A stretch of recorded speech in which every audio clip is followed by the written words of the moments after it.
Ibu orang tua murid yang berbahagia.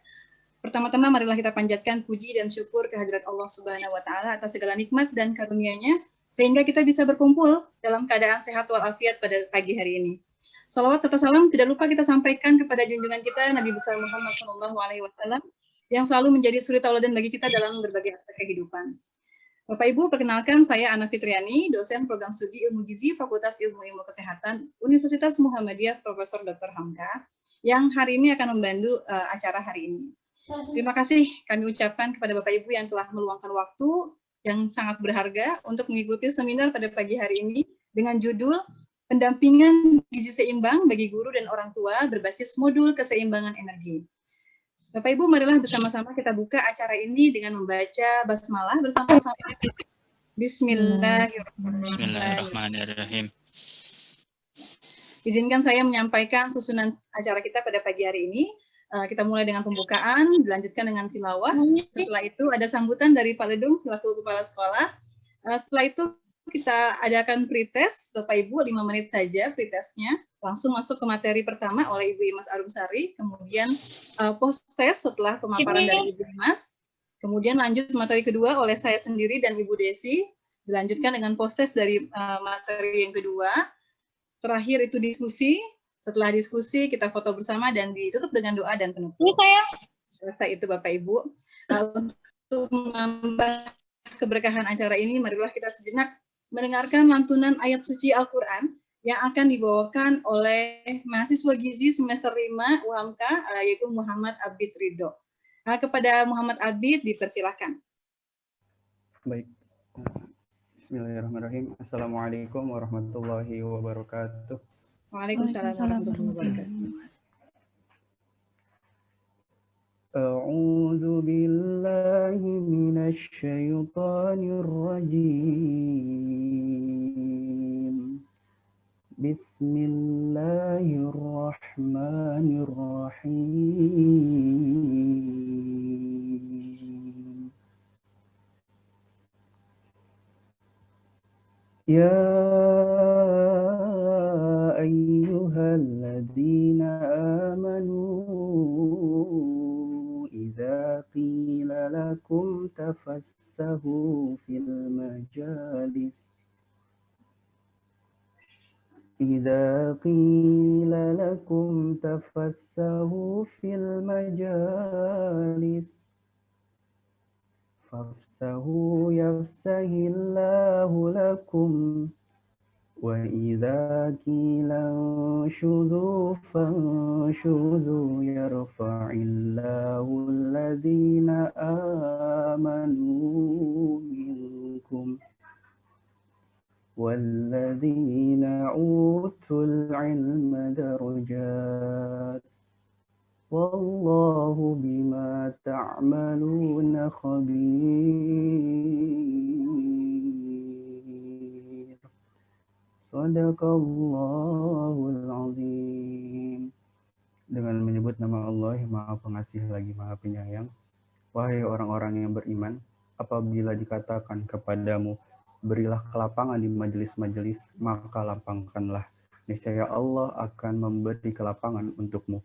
Dan apabila dikatakan berdirilah kamu, maka berdirilah. Niscaya Allah akan mengangkat derajat orang-orang yang beriman di antaramu dan orang-orang yang diberi ilmu beberapa derajat.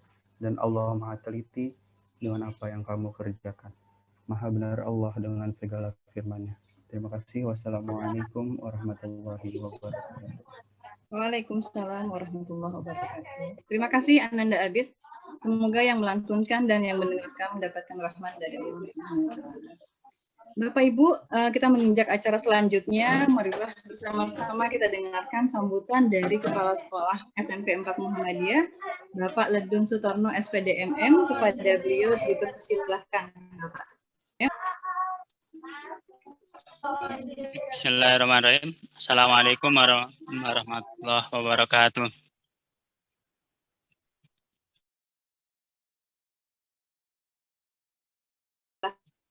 Abi nasta'in ala umuri dunya waddin. Salatu wassalamu ala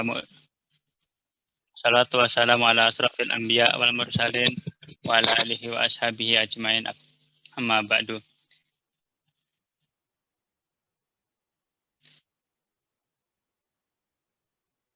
Pada yang terhormat Ibu Imas, Bu Ana, dan tim dari UHAMKA. Yang saya hormati pula orang tua siswa SMP Muhammadiyah 4 Jakarta, Dewan Guru SMP Muhammadiyah 4 Jakarta. Alhamdulillah pada pagi hari ini kita bisa bertatap muka dalam rangka seminar daring, yaitu pendampingan gizi seimbang untuk guru dan orang tua. Bapak Ibu hadirin sekalian, mohon disimak dengan sebaik-baiknya karena seminar ini sangat baik buat kita semua, terutama bagi kita guru dan orang tua, bagaimana memberikan gizi seimbang kepada peserta didik kita sehingga peserta didik kita benar-benar mendapatkan gizi yang seimbang. Walaupun di kondisi pandemi seperti ini, akan tetapi gizi seimbang perlu diberikan untuk peserta didik kita, agar peserta didik kita tetap semangat untuk mengikuti kegiatan. Maaf, Assalamualaikum warahmatullahi wabarakatuh. Waalaikumsalam warahmatullahi wabarakatuh.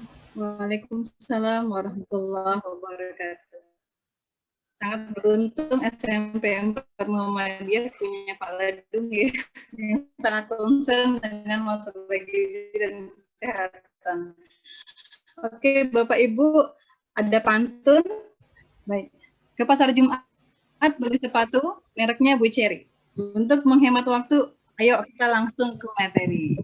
Saya serahkan acara ke moderator kita, Ibu Imawati Eka Putri MSI. Kepada beliau dipersilahkan. Ya Bu Ima lagi Bu Ana, terima kasih atas pembukaan acaranya. Bu Ima sedang berhalangan hadir karena sedang di jalan, jadi saya lanjutkan saja. Baik Bapak Ibu, sebelum kita mulai materi akan ada pretest dulu ya Bapak Ibu ya. Ada sedikit tes untuk menguji pengetahuan, namun di awal seminar jadi diisi saja sesuai dengan pengetahuan Bapak dan Ibu, tidak perlu mencari di Google, jawabannya begitu ya Bu. Linknya akan saya kirimkan di kolom chat. Oke, sudah banyak yang mengisi pretest dan pretestnya saja ya.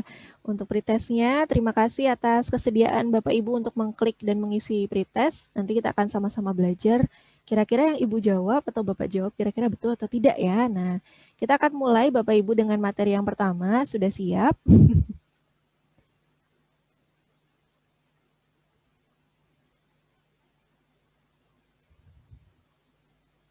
Nah, ini dia. Sudah kelihatan Ibu di layar tulisannya? Sudah, Bu. Kelihatan. Sudah ya. Baik. Saya mulai. Mungkin saya off video dulu. Mohon izin ya Bapak Ibu ya, karena kadang sinyalnya suka nggak stabil. Baik.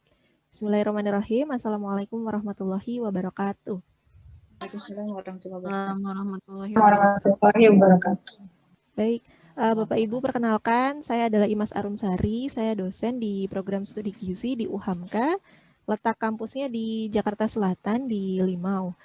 Hari ini saya akan sharing nih Bapak Ibu sedikit ilmu di dalam ilmu gizi, dan kebetulan hari ini juga lagi Hari Gizi Nasional nih, jadi kita sedang merayakan Hari Gizi Nasional, sekaligus menambah ilmu ya Bapak Ibu tentang ilmu gizi. Nah, khususnya spesifiknya topiknya adalah tentang sarapan dan juga konsep keseimbangan energi.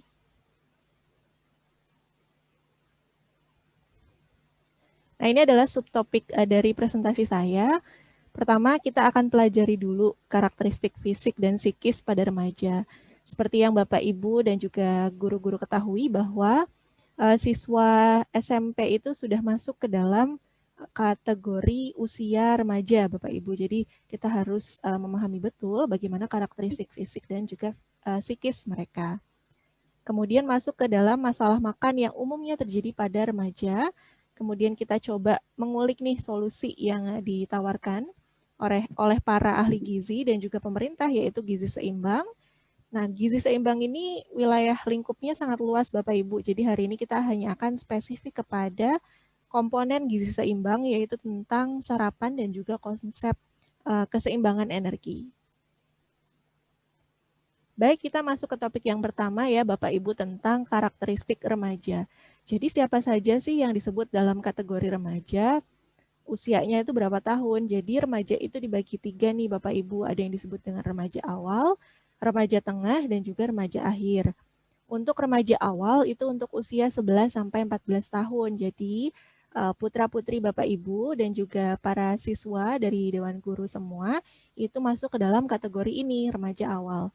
Kemudian remaja tengah itu usia 15 sampai 17 tahun. Kemudian remaja akhir itu 18 sampai 21 tahun. Nah, pada saat usia remaja itu terjadi sebuah pertumbuhan fisik yang sangat pesat Bapak Ibu. Hal itu, kondisi itu yang disebut dengan growth spurt. Terjadi pertumbuhan pesat baik pada tinggi badan maupun berat badan remaja. Bisa dibedakan menurut jenis kelamin, yang atas ini untuk perempuan, yang bawah untuk laki-laki, spesifiknya pada karakteristik tinggi badan. Jika Bapak Ibu perhatikan, tinggi badan pada anak perempuan itu lebih awal muncul pertumbuhannya, jadi tidak jarang kalau kita lihat anak SMP itu umumnya ceweknya yang lebih tinggi dibandingkan cowoknya gitu ya, baru kemudian nanti pada saat SMA mulai kelihatan nih cowoknya mulai nyalip. Nah itu karena memang karakteristik fisiknya itu kalau growth spurt tinggi badan anak perempuan itu memang munculnya lebih dulu di usia 9,5 sampai 14,5 tahun puncaknya. Kemudian untuk laki-laki di usia antara 10,5 sampai 16 tahun puncak dari pertumbuhan tinggi badannya. Meskipun rentang ini juga berbeda sih menurut individu, tergantung individunya masing-masing, tapi secara umum seperti ini. Jadi itu yang disebut dengan growth spurt. Nah, growth spurt itu tidak hanya terjadi pada tinggi badan saja, Bapak Ibu, tetapi juga pada berat badan. Kalau pada berat badan, kita bisa melihat bahwa 50% berat badan ideal pada saat usia dewasa itu didapatkan pada saat remaja. Nah, berarti kalau berat badan Bapak Ibu sekarang misalnya ada yang 60 kg, nah itu kurang lebih 30 kg-nya itu didapatkan ketika kita masih remaja. Jadi kebutuhan gizi harus sangat diperhatikan pada saat remaja karena terjadi kebutuhan atau peningkatan pertumbuhan yang lebih pesat dibandingkan kategori usia yang lainnya. Kemudian lemak tubuh pun demikian. Jadi lemak tubuh akan mengalami peningkatan dari 16% menjadi 27% dari seluruh komposisi tubuh kita. Kan tubuh kita itu ada isinya air, terdiri atas air, otot, begitu ya Bapak Ibu, dan juga lemak. Nah, kalau pada remaja peningkatan ini bisa sampai terjadi hingga 27% jumlahnya.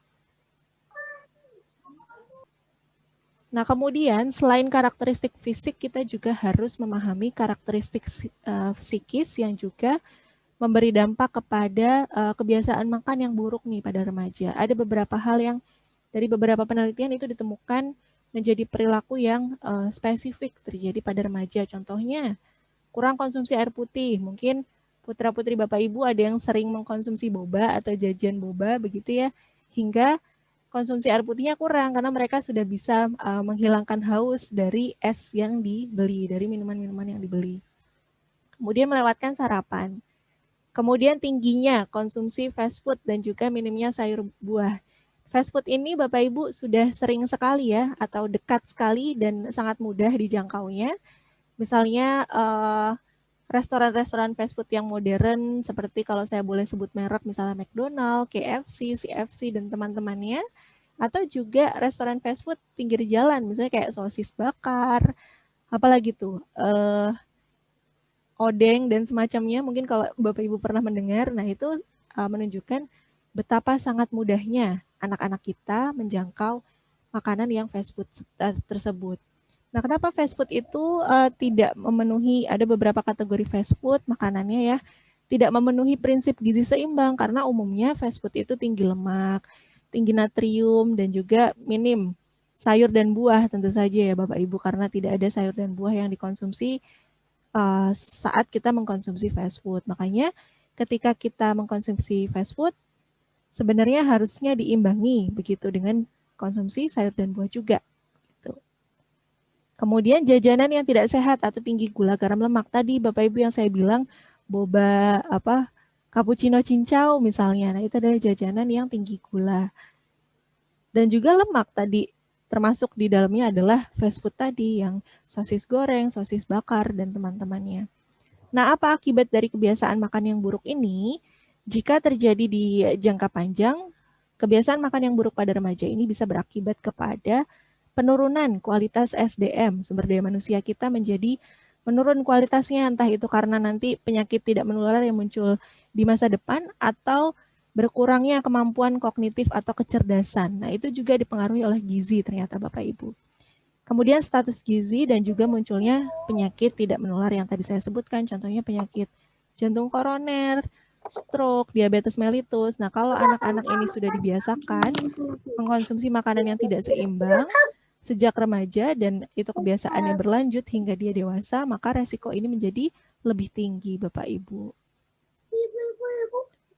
Nah, mungkin Bapak Ibu beberapa sudah ada yang pernah mendengar konsep gizi seimbang ya, yang ada di sebelah kanan ini adalah visualisasi tumpeng gizi seimbang namanya, Bu. Jadi kalau di paling bawah itu yang paling banyak harus kita konsumsi sebenarnya air putih. Baru kemudian makanan pokok ya, contohnya nasi dan penukarnya. Kemudian sayur, buah, protein nabati, protein hewani, dan yang paling atas, yang paling kecil ini Bapak Ibu sebenarnya adalah gula, garam, lemak. Jadi sebenarnya tiga bahan itu yang seharusnya kita batasi begitu konsumsinya. Makanya kalau ditumpang dia posisinya paling atas tadi. Nanti di akhir kita akan lihat ya Bapak Ibu, gula garam lemak itu maksimal konsumsinya berapa sih per hari gitu. Nah, intinya gizi seimbang itu yang direkomendasikan oleh Kementerian Kesehatan itu adalah menganjurkan kita untuk mengkonsumsi makanan sesuai dengan kebutuhan supaya kita bisa mencegah masalah baik gizi kurang maupun gizi lebih gitu. Nah, pada pembahasan kali ini kita akan berfokus pada aspek di dalam gizi seimbang, yaitu tentang sarapan dan juga keseimbangan energi. Sarapan itu yang akan kita bahas tidak hanya asal makan gorengan atau risol 1 biji di pagi hari gitu ya Bapak Ibu, tetapi juga kita akan memperhatikan aspek dari tepat jumlah dan juga tepat waktunya. Kemudian tentang keseimbangan energi tadi, di mana makanan itu juga berperan sebagai sumber energi. Nah, itu adalah fungsi makanan, salah satu fungsi makanan yang ada di dalam triguna makanan. Nanti kita akan lihat lebih detailnya. Nah, kita masuk dulu ke sarapan ya Bapak Ibu. Jadi kalau menurut Kementerian Kesehatan di Pedoman Gizi Seimbang, sarapan itu adalah kegiatan makan dan minum yang dilakukan antara bangun pagi sampai jam 9 untuk memenuhi sebagian kebutuhan gizi harian. Ya, yang harus memenuhi ini ternyata 15-30% dari kebutuhan gizi sehari. Dalam rangka atau tujuannya mewujudkan hidup yang sehat, aktif, dan produktif. Nah, jadi sebenarnya sarapan itu ada kriterianya nih yang baik. Bangun pagi sampai jam 9, karena menganggap jam 10 itu sudah masuk ke dalam waktu untuk kudapan atau waktu untuk snack, waktu untuk ngemil biasanya. Jadi upayakan sarapan sampai jam 9. Ada beberapa penelitian yang bilang paling optimal itu jam 6 pagi. Tetapi itu juga nggak baku ya Bapak Ibu karena bisa menyesuaikan dengan aktivitas di pagi hari. Misalnya kalau kita kerja itu kan misalnya kerjanya jam 8, berangkatnya dari rumah jam 6. Nah, itu kan berarti sebelum jam 6 sudah sarapan, misalnya seperti itu. Atau mungkin ketika nanti anak-anak kita sudah masuk sekolah gitu ya, itu juga bisa menyesuaikan dengan jam masuk sekolahnya. Jadi nggak ada aturan saklek gitu ya. Sebaiknya jam berapa, tetapi ada batas maksimalnya Bapak Ibu yaitu jam 9 pagi. Syarat jumlahnya itu tadi ya yang 15-30% dari kebutuhan. Nah, ini sebagai informasi untuk Bapak Ibu guru, di tanggal 14-20 Februari itu kita peringati setiap tahun sebagai Pekan Sarapan Nasional. Jadi ini juga bisa nanti dibuat sebagai momentum begitu ya Bapak Ibu untuk merayakan atau melakukan kegiatan yang nanti sesuai dengan rencana tindak lanjut yang sudah disusun sekolah untuk terkait dengan kegiatan sarapan bersama. Jadi silakan nanti Bapak Ibu rencanakan kira-kira sekolahnya mau buat apa nih pada saat Pekan Sarapan Nasional. Nah, ada beberapa masalah sarapan yang masih terjadi di Indonesia. Yang pertama, banyak nih masyarakat Indonesia yang masih memaknai sarapan itu hanya makan pagi atau minum pagi aja, misalnya minum teh. Nah, ketika ditanya orang, udah sarapan? Udah tadi ngopi misalnya. Nah, itu kan umumnya terjadi ya di masyarakat kita. Nah, ternyata kalau hanya teh atau hanya kopi itu ternyata tidak memenuhi syarat yang tadi 15-30% kebutuhan gizi harian. Atau sarapan dengan kualitas rendah, misalnya tadi minum saja atau makan gorengan satu potong gorengan saja gitu ya. Kemudian hanya minum air, kopi, teh, atau susu sudah dianggap sarapan. Padahal tadi ada ketentuannya ya, ada kriteria 15-30% kebutuhan gizi. Atau hanya sepotong kue kecil sudah dianggap sarapan.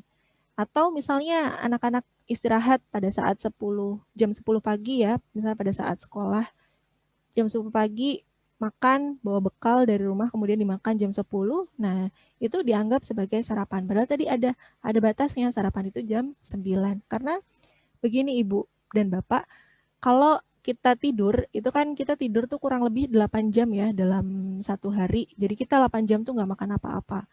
Jadi sarapan itu juga berfungsi sebagai asupan untuk menggantikan kehilangan zat gizi selama kita tidur. Istilahnya kan kalau di bahasa Inggris disebutnya breakfast ya Bapak Ibu ya, break itu memecah atau merusak, fast itu puasa. Jadi ibaratnya 8 jam selama kita tidur itu dianggapnya seperti puasa gitu. Jadi sarapan itu kesempatan kita untuk mengganti cadangan zat gizi yang hilang, khususnya glukosa.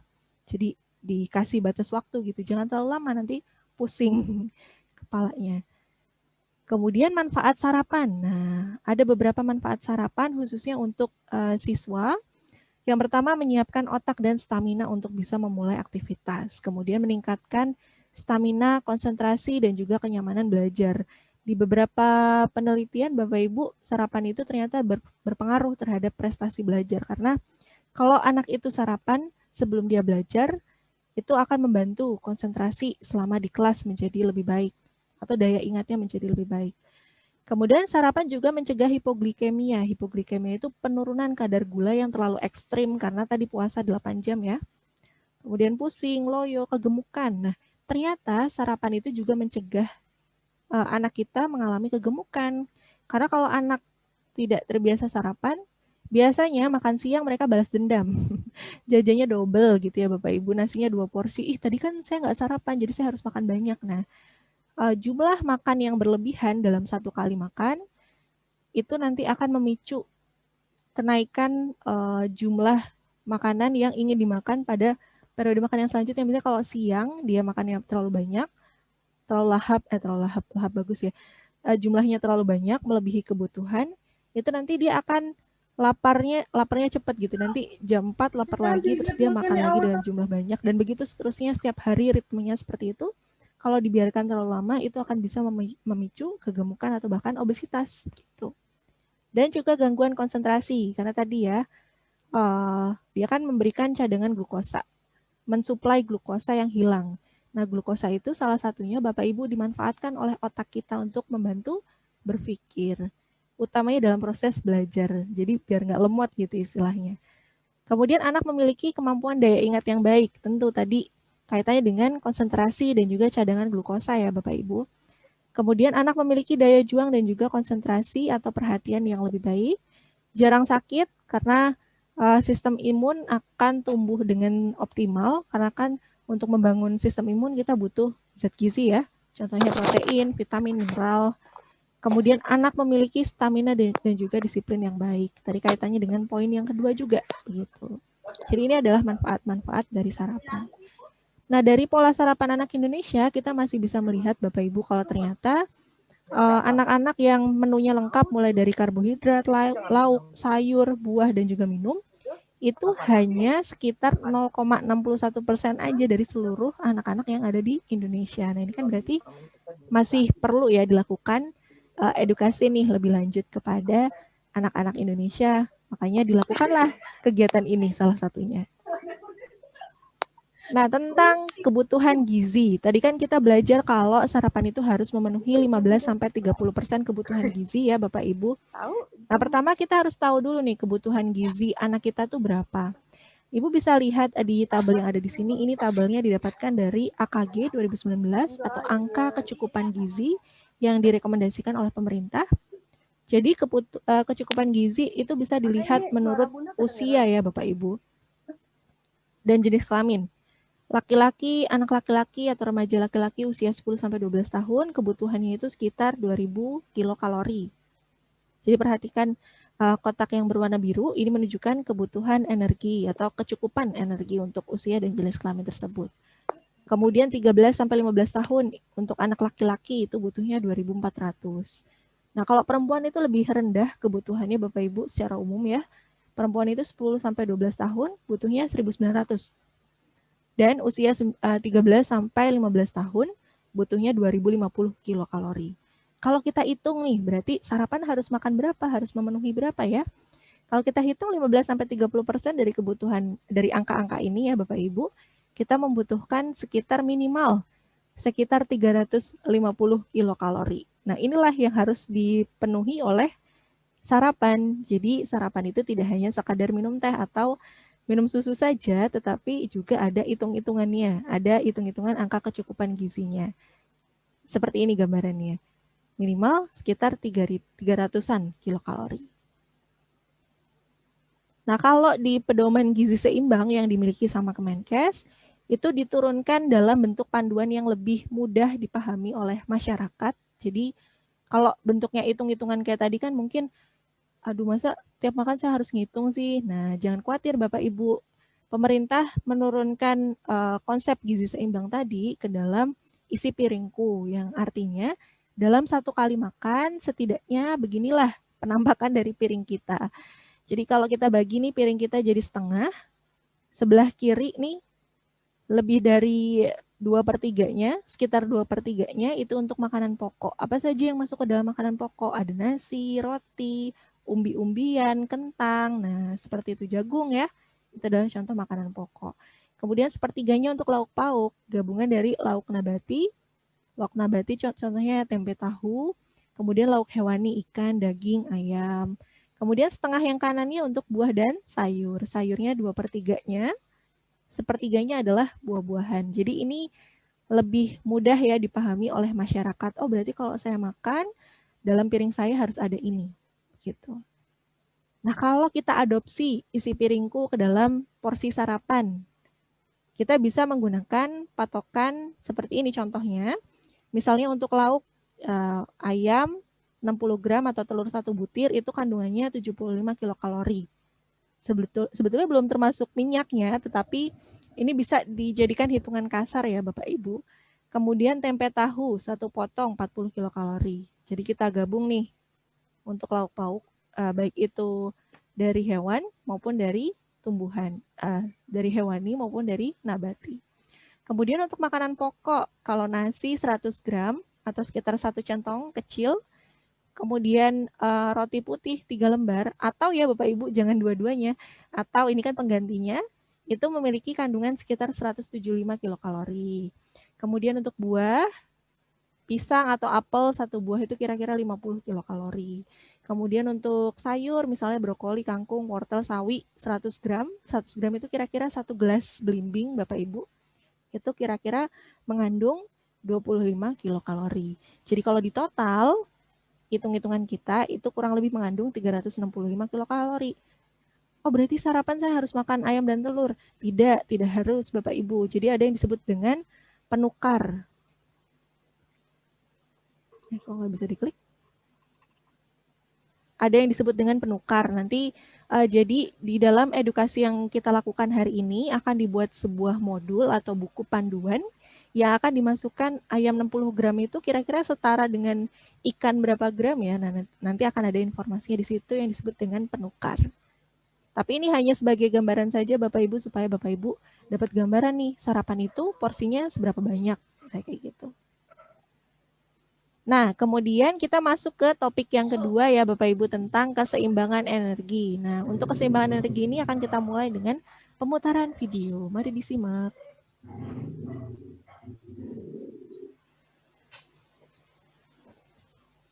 Masih loading. Assalamualaikum, halo friends. Perkenalkan, saya Imawati Eka Putri. Saya adalah dosen di Prodi Gizi UHAMKA. Saya juga menjabat sebagai Wakil Ketua Pusat Kajian Halal UHAMKA. Salam kenal. Assalamualaikum, halo friends. Halo, salam kenal. Saya Imas, saya adalah dosen di program studi gizi UHAMKA. Saat ini juga saya aktif sebagai staf di Divisi Penelitian di Pusat Kajian Halal UHAMKA. Halo friends, tahu nggak sih apa gizi seimbang? Pasti Halal friends pernah dengar. Jadi gizi seimbang adalah susunan makanan sehari-hari yang mengandung zat-zat gizi dalam jenis dan jumlah yang sesuai dengan kebutuhan tubuh. dengan memperhatikan prinsip keanekaragaman atau variasi makanan, aktivitas fisik, higienitas atau kebersihan, dan juga berat badan ideal. Nah, konsep gizi seimbang ini sebenarnya mengacu pada pangan halal yang sudah tertuang pada Quran Surat Al-Baqarah ayat 168 dan juga hadis-hadis Rasul. Halo friends, tahu nggak sih kalau ternyata konsep ini sejalan dengan konsep yang kita pahami dalam sains dan gizi, yaitu triguna makanan. Maksudnya, makanan memiliki 3 fungsi utama, yaitu sebagai sumber energi, zat pembangun, dan zat pengatur. Masya Allah ya. Lalu apa sebenarnya triguna makanan itu? Pertama, sumber energi. Halal friends, tahu nggak sih bahwa agar kita mencapai berat badan yang ideal sesuai dengan usia dan tinggi badan kita, konsep keseimbangan energi itu sangat penting. Kalau asupan kita melebihi kebutuhan kayak gini nih, yang terjadi dalam jangka panjang adalah obesitas. Sementara itu, kalau asupan kita kurang dari kebutuhan seperti ini, maka yang terjadi badan kita kurus. Jadi harus gimana ya? Harusnya asupan yang kita makan sesuai dengan kebutuhan alias seimbang seperti ini, sehingga berat badan kita akan jadi ideal. Jangan lupa aktivitas fisik juga. Nah, gimana cara kita mengetahui kebutuhan kita? Gampang halal friends, kita bisa tahu kebutuhan kita menurut rekomendasi angka kecukupan gizi yang ada di dokumen ini. Kemudian tinggal cari deh kebutuhan halal friends menurut usia dan jenis kelamin. 2. Zat pembangun. Zat gizi yang berperan sebagai zat pembangun adalah protein. Halal friends pernah main balok susun seperti ini? Kalau baloknya kita ambil semakin banyak, maka semakin mudah jatuh ya tumpukan baloknya. Sama seperti tubuh kita. Ketika tubuh kita kekurangan protein dalam jangka waktu yang lama, semakin sulit tubuh kita untuk membentuk sel, jaringan, dan organ. Akibatnya, pertumbuhan menjadi terganggu. Tubuh menjadi mudah lemah, lesu, dan jaringan otot tidak terbentuk. Nah, sumber protein bisa didapatkan dari 2 jenis nih, halal friends. Ada yang disebut dengan hewani, contohnya daging sapi, ayam, ikan, telur, dan sumber nabati, contohnya tahu, tempe, dan kacang-kacangan. Jangan sampai kekurangan protein ya, halal friends. 3. Zat pengatur. Halal friends, apa yang terjadi jika sebuah kereta melewati rel yang terputus? Tentu keretanya nggak bisa jalan kan? Nah, fungsi zat pengatur di dalam tubuh kita sama seperti rel. Jika kekurangan zat pengatur, tubuh kita tidak akan menjalankan fungsi-fungsinya dengan maksimal. Akibatnya, tubuh bisa menjadi mudah sakit, kemudian ada juga beberapa fungsi organ yang menurun, contohnya penglihatan. Nah, zat gizi yang berperan dalam zat pengatur adalah vitamin dan mineral. Kita bisa mendapatkan vitamin dan mineral dari sayur dan buah. Semakin berwarna-warni sayuran dan buah, semakin bagus untuk kesehatan kita. Bagaimana halal friends? Sudah paham tentang konsep triguna makanan dan juga gizi seimbang? Intinya ada 4 prinsip gizi seimbang, yaitu aneka ragam makanan sesuai dengan kebutuhan sehari-hari, sanitasi, aktivitas fisik, dan juga memantau berat badan ideal. Sekarang tinggal halal friends yang mengimplementasikannya di rumah. Selamat mencoba dan sampai jumpa di video berikutnya. Salam halal friends. Oke, jadi tadi yang sesuai dengan yang pernah dijelaskan oleh video tadi ya barusan, bahwa kalau di triguna makanan itu ada 3 fungsi utama makanan ya Bapak Ibu, yaitu sebagai sumber energi, zat pengatur, dan zat pembangun. Kalau sumber energi berarti kita harus memperhatikan konsep dari keseimbangan energi, di mana asupan nih harus sesuai dengan kebutuhan. Kemudian zat pembangun, nah itu yang berperan adalah protein. Protein dibagi 2, nabati dan hewani. Sedangkan zat pengatur itu sumbernya dari vitamin dan mineral yang bisa kita dapatkan dari sayur dan buah. Begitu Bapak Ibu. Nah, kita kembali ke konsep keseimbangan energi yang masuk ke dalam fungsi pertama triguna makanan ya. Jadi, kalau di konsep keseimbangan energi, kita harus memperhatikan asupan kita nih harus sesuai dengan kebutuhan untuk bisa mendapatkan berat badan yang normal dan juga stabil, tidak naik turun secara ekstrim gitu maksudnya Bapak Ibu. Kemudian, kalau yang terjadi sebaliknya, misalnya asupan kita melebihi kebutuhan, yang akan terjadi dalam jangka panjang, tubuh kita menjadi kegemukan. Kalau sebaliknya, kalau asupan kita kurang dari kebutuhan, maka dalam jangka panjang tubuh kita bisa menjadi kurus. Seperti itu. Nah, ini untuk kembali mereview ya Bapak Ibu dari kebutuhan anak-anak kita di usia remaja, khususnya usia-usia SMP sekitar 11 sampai 14 tahun begitu ya. Ini adalah kebutuhan harian mereka. Jadi kita harus menyesuaikan asupan sesuai dengan kebutuhan. Ini pilar gizi seimbang tadi sudah dijelaskan di video ya. Nanti ada aktivitas fisik yang akan dijelaskan oleh Ibu Ana. Nah, tips bagi orang tua di rumah, karena kalau anak-anak usia remaja itu mereka banyak yang obes, banyak yang overweight atau memiliki berat badan yang lebih gitu ya Bapak Ibu kalau dilihat dari fisiknya, kegemukan. Nah, ada beberapa tips yang bisa dilakukan oleh orang tua di rumah. Yang pertama misalnya mencoba meningkatkan rasa kenyang anak dalam mengkonsumsi makanan yang ia sukai, yang tidak ia sukai, karena kan tadi suka pilih-pilih ya, sayuran nggak suka. Nah, itu dengan cara makan bersama keluarga itu selain untuk meningkatkan keakraban, ternyata juga untuk memicu anak untuk makan makanan yang tidak dia suka. Kemudian membiasakan frekuensi makan 3 kali makan utama dan 2 kali selingan, supaya bisa menghindari cemilan yang tinggi energi. Kemudian meningkatkan kebiasaan minum air putih. Kemudian memodifikasi menu makanan di rumah dengan cara meningkatkan makanan yang lebih rendah energi, seperti misalnya buah dan sayur. Kemudian menggunakan piring makan yang berukuran kecil, jadi nggak kelihatan kosong gitu piringnya, meskipun diisi dengan jumlah nasi sesuai dengan porsinya. Kalau piringnya besar kan kelihatan kosong, jadi nambah lagi. Kemudian memilih cara pengolahan makanan yang tinggi energi, diubah menjadi lebih rendah energi, misalnya dengan cara merebus, mengukus, atau menumis. Dan menghindari pemilihan makanan yang high density. High density itu tinggi lemak dan tinggi gula, contohnya donat, gorengan, apalagi ya kira-kira kue, cake yang banyak krimnya misalnya. Kemudian memilih makanan dengan indeks glikemik. Nah, ini akan ada di slide selanjutnya. Kemudian mengurangi penyediaan cemilan yang tinggi energi seperti cookies, biskuit, keripik. Mendingan diganti dengan sayur, buah, atau kacang-kacangan. Misalnya kacang hijau, susu kedelai. Nah, itu kan lebih rendah energi dan tinggi protein.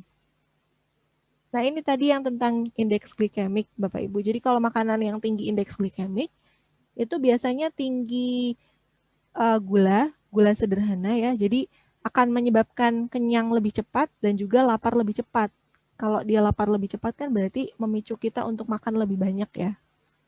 Misalnya nasi putih itu ternyata memiliki IG yang tinggi, sekitar 80-90. Nah, nasi putih bisa kita ganti dengan misalnya beras yang berwarna, misalnya nasi merah, nasi hitam, meskipun kita jarang lihat ya. Kemudian oat, nah mungkin ini juga kurang familiar kalau di orang-orang kita, tapi ini bisa menjadi alternatif juga. Kemudian kalau roti, nah selain roti putih yang tinggi indeks glikemiknya, kita bisa memilih roti gandum sebenarnya Bapak Ibu. Kemudian mie, ternyata mie itu mengandung indeks glikemik yang rendah, dengan catatan kalau mie instan itu kan dia tinggi natrium, tinggi garam ya. Kita bisa ubah menggunakan bumbu yang kita buat sendiri, jadi tidak menggunakan bumbu yang ada di kemasan. Kemudian menambahkan sumber zat gizi lain seperti telur, tahu, atau misalnya ditambah sayuran, sawi misalnya. Nah, ini adalah daftar indeks glikemik. Semakin tinggi indeks glikemiknya, semakin dia bisa menimbulkan lapar lebih cepat, karena dia meningkatkan kadar gula lebih cepat gitu ya Bapak Ibu. Jadi cari alternatif yang lebih menengah atau bahkan rendah kalau ada. Nah, ini kalau pengaturan berat badan pada anak yang obesitas atau kegemukan, kita bisa memilih makanan yang kalau ada ini menurut pola makan lampu lalu lintas, jadi kalau dia warnanya merah, lebih baik kita hindari atau boleh dimakan tetapi tidak lebih dari 1 atau 2 kali dalam 1 minggu. Misalnya permen, fast food tadi, gorengan, es krim gitu ya. Yang warna kuning ini masih boleh. Yang atas tadi sebenarnya boleh juga ya, tapi dibatasi. Kalau yang kuning ini disesuaikan sesuai dengan kebutuhan. Yang hijau ini anjuran dari Kemenkes, yaitu buah dan sayur, itu adalah 3 porsi sayur dan 4 porsi buah dalam 1 hari. 1 porsi itu setara dengan 1 gelas belimbing atau setara dengan 100 gram. Kemudian kalau buah, contohnya 1 buah pisang Ambon itu memiliki kandungan energi 50 kilokalori. Untuk penggantinya bisa dilihat di penukar yang nanti bukunya atau modulnya akan saya share kepada Bapak Ibu guru dan juga orang tua. Nah, kemudian membaca label pangan. Ini tidak kalah pentingnya karena kalau di label pangan itu yang harus kita perhatikan adalah gula, lemak, dan garam. Karena kalau gula, lemak, dan garam berlebih itu bisa menyebabkan penyakit seperti diabetes mellitus, obesitas, hipertensi yang akhirnya di jangka panjang bisa menyebabkan stroke, penyakit jantung koroner, dan juga gagal ginjal. Berapa sih batas konsumsi gula per hari? Itu maksimal 4 sendok makan atau 50 gram. Untuk garam maksimal 1 sendok teh atau 5 gram. Untuk lemak maksimal 5 sendok makan. Nah, kalau di kemasan biasanya yang kita perhatikan kan tanggal kadaluarsanya aja ya Ibu, sama logo halal MUI kalau agak lebih rajin gitu ya. Tetapi ada juga yang tidak kalah penting adalah informasi nilai gizi. Yang pertama baca jumlah takaran saji atau jumlah sajian. Karena nggak semua makanan kemasan itu jumlahnya 1 takaran saji. Nanti kita lihat contohnya. Kemudian lihat kandungan gula, garam, dan juga lemaknya. Tadi harus maksimal adalah sesuai anjuran ini ya Bapak Ibu. Contohnya ini. Nah, ini adalah salah satu kopi kemasan. Ini memiliki takaran saji 1 kali. Jadi 1 botol itu diminumnya bukan 1 botol, tapi 1 kemasan itu memiliki kandungan gizi sesuai dengan yang tercantum di bawahnya. Jadi 1 kemasan itu memiliki 140 kilokalori, kemudian gulanya 18 gram. Nah, ini harus diingat. Tadi kan maksimal sehari bolehnya cuma 50 gram nih kalau gula ya. Kemudian untuk natriumnya 75 mg. Nah, ini masih agak mudah nih, ini tidak terlalu membingungkan karena dia dalam 1 kali kemasan memang takaran sajinya 1. Nah, bagaimana dengan ini? Ini adalah salah satu minuman teh kemasan. Dia memiliki jumlah sajian itu 1,5. Jadi seharusnya 1 kotak ini dikonsumsi 1,5 kali. Jadi diminum selama 1,5. Jadi dibagi 2 gitu. Harusnya. Tapi kan orang kita kebanyakan memang 1 kotak ini kan dihabiskan 1 kali ya. Nggak ada juga yang nyisain setengah untuk diminum nanti gitu. Nah, ini kalau dalam 1,5, dalam 1 takaran saji itu memiliki energi total 70 Bapak Ibu. Jadi kalau dalam 1 kemasan berarti 70 ini dikali 1,5 tadi. Berarti sekitar 105 kilokalori. Yang perlu dilihat adalah gulanya. Karena kan kalau minuman manis pasti dia gulanya lumayan ya Bapak Ibu ya. Berarti kalau dia 1 takaran saji itu 17 gram. Berarti kalau 1 kemasan berarti 17 ini dikali 1,5. Nah, ini kalau Bapak Ibu guru melatih anak membaca label makanan ini bisa dilatih di mata pelajaran matematika contohnya. Karena butuh hitungan ya. Berarti kalau 1 kemasan ini kurang lebih 17 kali 1,5 kan berarti 17 tambah 9 ya kurang lebih. 9 itu berarti sekitar 25 gram. Gula dalam 1 karton ini, 1 kemasan kotak ini. Nah, ini yang minuman jeruk. Ini bukan maksud saya mendiskreditkan salah satu merek, tapi ini sebagai contoh saja. 1 botol minuman jeruk ini harusnya disajikan 2 kali. Jumlah sajinya harusnya 2. Sehingga jumlah gula, kemudian lemak, dan juga natrium yang ada di sini, ini adalah untuk 1 takaran saji. Berarti misalnya nih gula ada 20 gram dalam 1 takaran saji. Berarti dalam 1 botol ini dia mengandung 40 gram gula. Nah, kalau dia mengandung 40 gram gula, kalau kita minum minuman ini 1 botol, berarti jatah konsumsi gula kita per hari tinggal 10 gram aja. Begitu cara menerjemahkannya. Nah, kemudian ini adalah makanan favorit kita semua ya Bapak Ibu ya. Ini adalah mie instan. Mie instan ini kan dia tinggi natrium. Jadi yang harus diperhatikan di dalam mie instan itu utamanya adalah natrium. Pada bumbunya itu utamanya ya Bapak Ibu ya. Ini 1 takaran saji, ini kebetulan 1 bungkus ya memang untuk dikonsumsi 1 kali sajian gitu ya Bapak Ibu. Ini natriumnya 1330 mg. Masih ingat Bapak Ibu tadi batas konsumsi natrium per hari berapa? 2 gram. 2 gram itu setara dengan 2000 mg. Berarti kalau kita mengkonsumsi mie instan ini 1 kali, 1 bungkus gitu ya Bapak Ibu, ini kita sudah habis kuotanya itu atau jatahnya sebanyak kurang lebih 1300 mg. Berarti tinggal tersisa 700 mg. Nah, makanya kalau untuk orang-orang dengan hipertensi, mie instan itu adalah salah satu makanan yang harus dibatasi.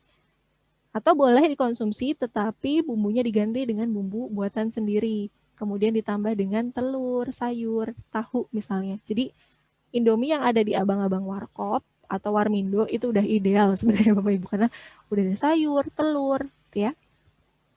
Baik, itu saja Bapak Ibu materi yang saya sampaikan. Kurang lebihnya mohon maaf. Silakan jika ada yang ingin ditanyakan.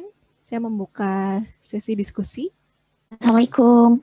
Waalaikumsalam Ibu Widianti. Iya Bu, saya mau nanya nih, kan anak saya usianya 13 tahun ya, berat badannya itu udah sampai 62 kilo, tingginya itu 160, itu gimana ya Bu? Tingginya 140 ya Bu Widya? 160. Tingginya 160, berat badannya? Iya, dengan berat badannya 62 kg. Baru 13 tahun, iya. Oke, baik Bu Widi, terima kasih atas sharingnya. Jadi anaknya Bu Widi itu memiliki berat badan 62 kg dan tinggi badannya 160. Sebenarnya kalau kita mau menentukan status gizi anak, itu kan ada indikator sebenarnya Bapak Ibu, IMT menurut umur, itu ada grafiknya. Cuma mungkin di sini saya bisa menampilkan grafik IMT. Bu Ana punya grafik IMT menurut umur nggak Bu? Grafik pertumbuhan remaja. Ada, sebentar saya cari dulu ya Mas. Iya, nanti ada indikatornya Bu, anak ibu, tapi kalau menurut perhitungan IMT-nya saja, jadi ada yang disebut indeks massa tubuh. Jadi izinkan saya share screen lagi.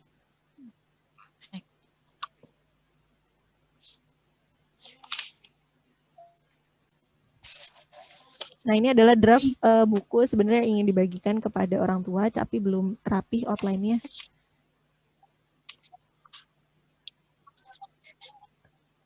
Jadi ada cara untuk kita menghitung status gizi nih Bapak Ibu untuk remaja ya.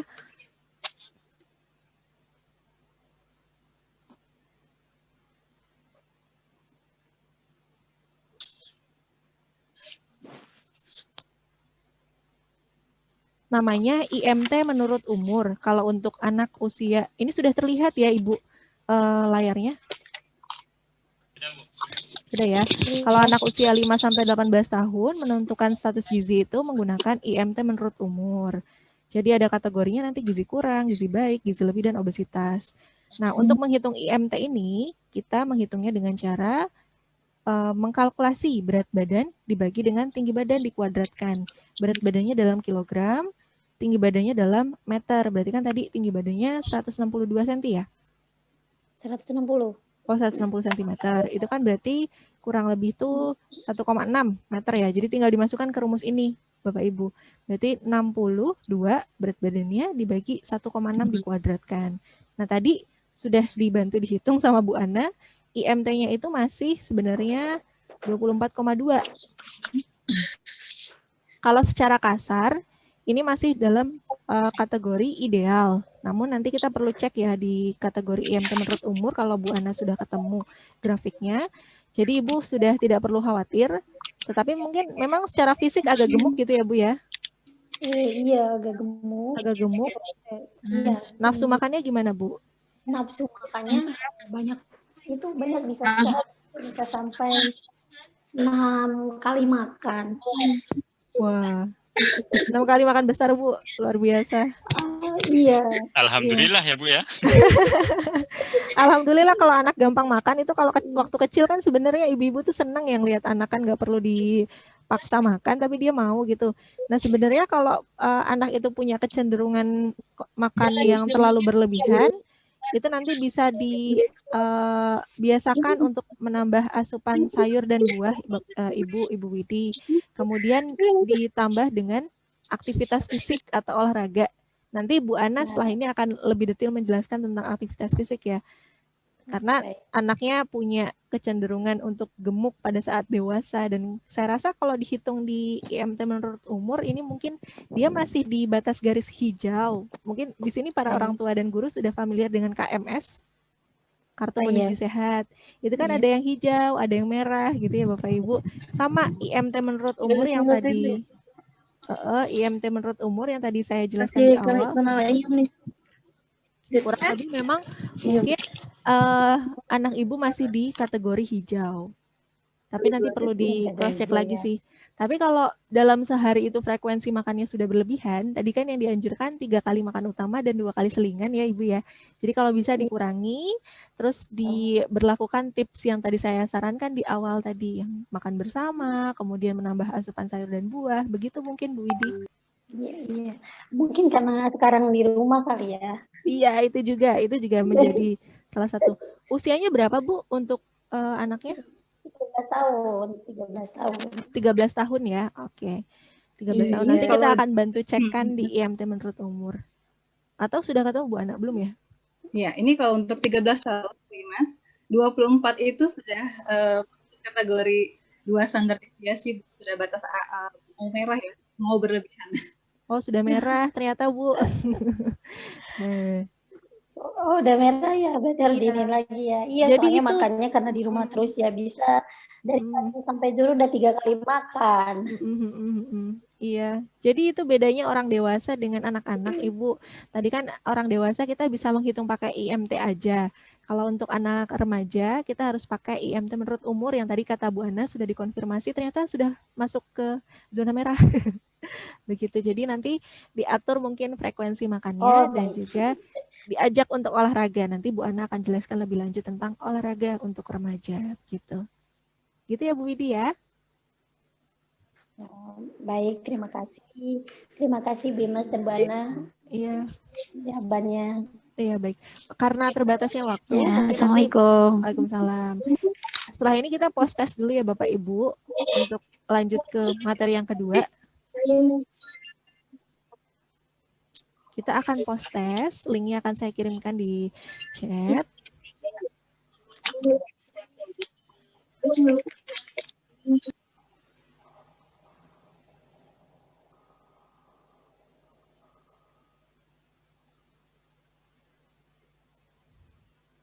Baik, link post testnya sudah ada di chat, Ibu silakan diklik, kemudian diisi lagi. Mungkin kita batasi waktunya 5 menit ya Bu ya, supaya nanti bisa lanjut ke materinya Bu Ana. Silakan diisi.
Waktunya tinggal 4 menit lagi, Bapak Ibu, untuk pengisian post testnya.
Iya Ibu, linknya satu aja. Nanti yang link satunya lagi setelah materi Bu Ana.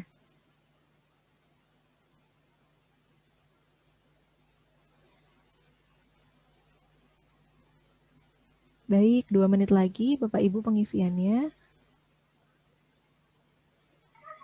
Bu, boleh saya nanya nggak, Bu? Iya boleh, silakan Pak. Ini saya mau tanyakan. Cek. Iya silakan Pak, sudah terdengar. Ya, saya mau bertanya, Bu. Tadi kan sudah dijelaskan tentang pola makan ya di dalam asupan makan kan perlu adanya protein tadi kan, terus nabati, hewani, terus buah dan sayurannya, Bu ya.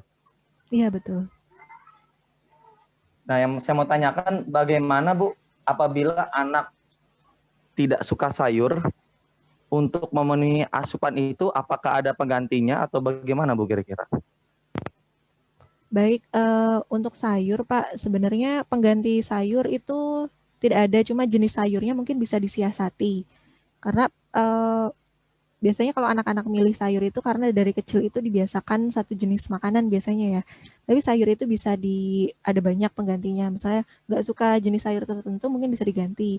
Atau sebenarnya mungkin bisa diganti juga dengan buah, tetapi mungkin ada beberapa zat gizi yang ada di sayur tapi nggak ada di buah. Misalnya kayak sayuran hijau itu tinggi vitamin E. Nah, itu mungkin tidak bisa didapatkan di buah semaksimal yang ada di vitamin E. Mungkin itu bisa jadi salah satu alternatif, Pak, untuk menambahkan atau mengganti dengan buah atau sayuran jenis lain yang lebih disukai. Mungkin begitu. Atau mengganti pengolahannya mungkin. Begitu, Pak. Satu lagi, Bu, terkait porsi makan ya. Apakah berbeda antara sarapan, makan siang, dan makan malam, Bu? Iya, baik Pak. Kalau secara gambaran garis besarnya, makan siang itu memenuhi 25-35% kebutuhan. Jadi kalau tadi kan sarapan 15-30% ya.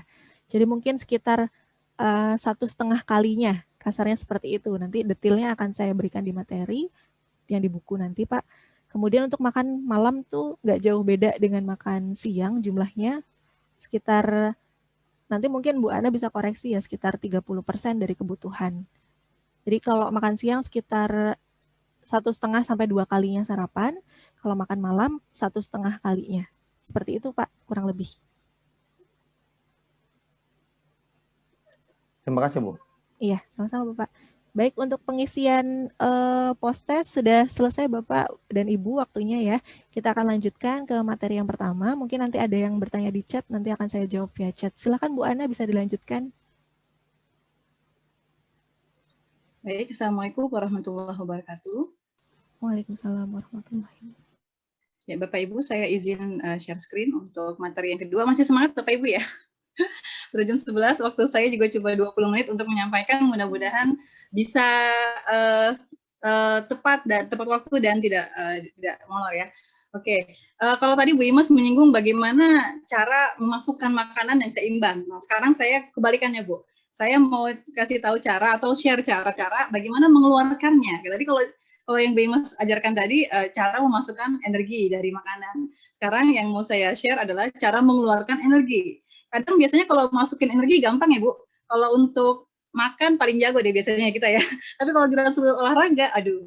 Nah, oleh karena itu sekarang tadi juga ada Ibu siapa tadi saya lupa ya bertanya bagaimana solusi untuk anak yang gemuk. Nah, mungkin insya Allah mudah-mudahan saya bisa membantu bagaimana kita mengajak anak-anak remaja kita yang sekarang sudah kecanduan gadget, apalagi di masa pandemi, berolahraga.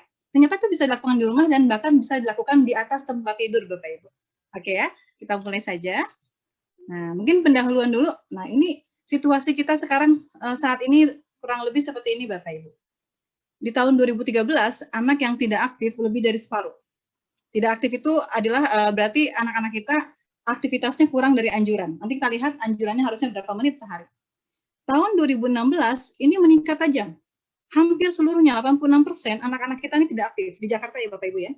Nah, sekarang Bapak Ibu bayangkan di saat pandemi seperti ini, BDR, belajar dari rumah, belajarnya via laptop, kemudian nggak ketemu gurunya, nggak ke sekolah, yang biasanya mungkin jalan kaki ke stasiun, yang biasanya sepeda ke sekolahan, sekarang di rumah aja, bayangkan. Mungkin kalau dilakukan penelitian bisa 100% anak-anak kita yang tidak aktif, mungkin hampir 100%. Nah, oleh karena itu, semoga paparan dari saya ini bisa menjadikan inspirasi Bapak Ibu untuk bisa mengajak anak-anaknya, baik sebagai pengajar maupun sebagai orang tua di rumah. Nah, kalau kita lihat berapa sih anjuran aktivitas fisik untuk anak dan remaja, gitu ya? Harus dibilang aktif itu seperti apa gitu? Ternyata baik di Inggris, di Amerika maupun di negara kita sendiri dianjurkan setiap anak maupun remaja setiap harinya minimal 1 jam beraktivitas fisik, whatever itu, apapun itu. Mau dia olahraga, mau aktivitas fisik loncat-loncat, mau dia lari-larian, bermain, pergi ke pasar, nggak apa-apa. Yang penting dia beraktivitas. Jangan diam saja, duduk saja gitu, karena sekolahnya saja sudah BDR, BDR-nya alhamdulillah tadi kata Pak Ledung cuma sampai jam 10 ya, alhamdulillah. Mungkin kalau lebih lama dari itu, makin kecil sekali waktu anak-anak beraktivitas. Nah ini bahayanya kemana nih? Nah ini dia. Manfaat aktivitas fisik dan olahraga Bapak Ibu ini sangat banyak. Jadi sayang sekali kalau dilewatkan. Ya, untungnya SMP 4 Muhammadiyah ini belajarnya cuma sampai jam 10.30. Saya nggak kebayang kalau belajar sampai jam 1 siang. Ya, nggak sempat olahraga nanti anak-anaknya kasihan. Jadi manfaat aktivitas fisik kenapa dia dianjurkan begitu besar ya, minimal 1 jam sehari. Mencegah obesitas, jelas tadi yang dijelaskan Bu Imas. Jadi bukan cuma mengatur makanannya. Kalau diet nggak akan berpengaruh Bapak Ibu. Diet itu hanya berpengaruh mungkin cuma sebentar saja, tapi tidak berkelanjutan. Nanti berat badannya bisa naik turun. Tapi beda dengan aktivitas fisik. Kalau dia rajin kerja, dia rajin olahraga, itu berat badan ideal akan lebih mudah untuk diperoleh. Bukan cuma mencegah kegemukan, tapi juga meningkatkan kebugaran. Kardiorespiratory ini adalah kebugaran jantung dan paru-paru. Wah, ini bagus sekali. Mencegah penyakit jantung dan paru-paru di usia-usia selanjutnya. Pasti lebih baik untuk meningkatkan kesehatan jangka panjang. Insya Allah yang namanya DM lewat, yang namanya hipertensi mau lewat, Bu. Kalau kita rajin latihan fisik. Ini saya promosi bukan cuma untuk anak remaja ya, tapi juga untuk Bapak Ibu sekalian. Jadi untuk kita-kita juga. Dan juga ternyata kalau untuk anak-anak ada manfaatnya ke kesehatan mental. Anak yang rajin olahraga memiliki kepercayaan diri yang lebih tinggi dibandingkan anak yang mager, kalau istilah zaman sekarang ya, anak yang diam aja. Meningkatkan fungsi kognitif dan kecerdasan, serta prestasi akademik. Oh, sampai ke sana juga Bapak Ibu. Dan yang terakhir, ini cocok sekali dengan kondisi sekarang, meningkatkan imunitas tubuh. Orang yang rajin olahraga jarang sakit, Bapak Ibu bisa buktikan sendiri. Ya, jarang sakit. Kalaupun sakit itu insidennya atau jumlah sakitnya dalam setahun itu bisa dihitung lebih rendah dibandingkan orang yang malas berolahraga. Minimal flu aja mah enggak dah. Insya Allah enggak kalau misalnya kita latihan rajin berolahraga. Nah, oke. Ini mungkin ada beberapa definisi yang mau saya sampaikan sebelum saya masuk pendalaman materi, tapi mungkin saya skip saja ya. Nanti sekaligus bisa saya sampaikan pada saat menyampaikan materi tersebut. Tapi yang mau saya sampaikan adalah pertama ini Bu, Bapak Ibu, definisi aktivitas fisik, apa bedanya dengan latihan fisik dan apa bedanya dengan olahraga. Kalau yang kita tahu kan semua istilah sama ya, olahraga gitu ya. Sport, ternyata beda. Ada beda. Beda definisi, beda arti, pasti beda pelaksanaan kan. Jadi saya perlu jelaskan ini. Ada aktivitas fisik, ada latihan fisik, ada olahraga. Nah, bedanya apa tuh? Aktivitas fisik, apakah nggak mengeluarkan energi? Oh, mengeluarkan energi, jelas. Seluruh pergerakan kita jalan dari sini ke WC, gitu ya, kita jalan ke pasar, Ibu jemur cucian, Bapak nebang pohon, itu ada energinya, Pak. Jadi, aktivitas sehari-hari, itu perlu dimaksimalkan. Kalau Bapak Ibu jangan kerja sendirian di rumah, ajak anak-anaknya kerja. Ajak masak di dapur, ajak nebang pohon, dan seterusnya. Karena bisa memaksimalkan keluaran energi. Yang tadi Bu Ima sampaikan keseimbangan energi itu Bapak Ibu ya. Jangan cuma masukannya. Makanannya dikasih, tapi ngeluarinnya kagak. Ya itu, sorry, bahasa Jakartanya keluarnya ya. Jangan sampai masukinnya aja, tapi ngeluarinnya enggak. Ajak anak-anak kita beraktivitas. Kalau dia diam, ajak. Yuk, mau ngapain? Mau ke dapur, mau masak, mau berkebun, ayo, apapun boleh. Selama itu positif. Itulah yang disebut dengan aktivitas fisik. Seluruh gerakan-gerakan aktivitas sehari-hari yang mengeluarkan energi. Kemudian ada lagi yang tingkatannya lebih tinggi, yaitu latihan fisik. Ini lebih tinggi nih, lebih bagus lagi. Kenapa? Aktivitas fisik tidak terencana Bapak Ibu. Ya kita jalan ke pasar, kita nunggu bus di stasiun, kita jalan ke WC, kan itu kan nggak terencana ya. Itu sudah aktivitas hari-hari. Tapi kalau latihan fisik, ini aktivitas fisik yang kita rencanakan. Kita rencanakan, oh saya mau jogging nih. Saya jogging seminggu 3 kali. Nah, sudah ada frekuensi. Ada keteraturan di situ. Itu latihan fisik. Saya mau jogging 3 kali seminggu, sekali latihan 30 menit. Nah, udah ada durasinya. Itulah latihan fisik. Beda dengan aktivitas fisik ya. Makanya saya bilang ini lebih tinggi derajatnya dibandingkan aktivitas fisik. Ini lebih baik lagi. Ya. Dan latihan fisik ini secara signifikan, secara bermakna meningkatkan kebugaran. Nanti kita bahas apa itu kebugaran ya. Ini kalau kebugaran lebih tinggi lagi derajatnya dari status gizi. Orang yang status gizinya normal belum tentu bugar. Nah, ini salah satu faktornya di sini nih, jangan-jangan belum berlatihan fisik.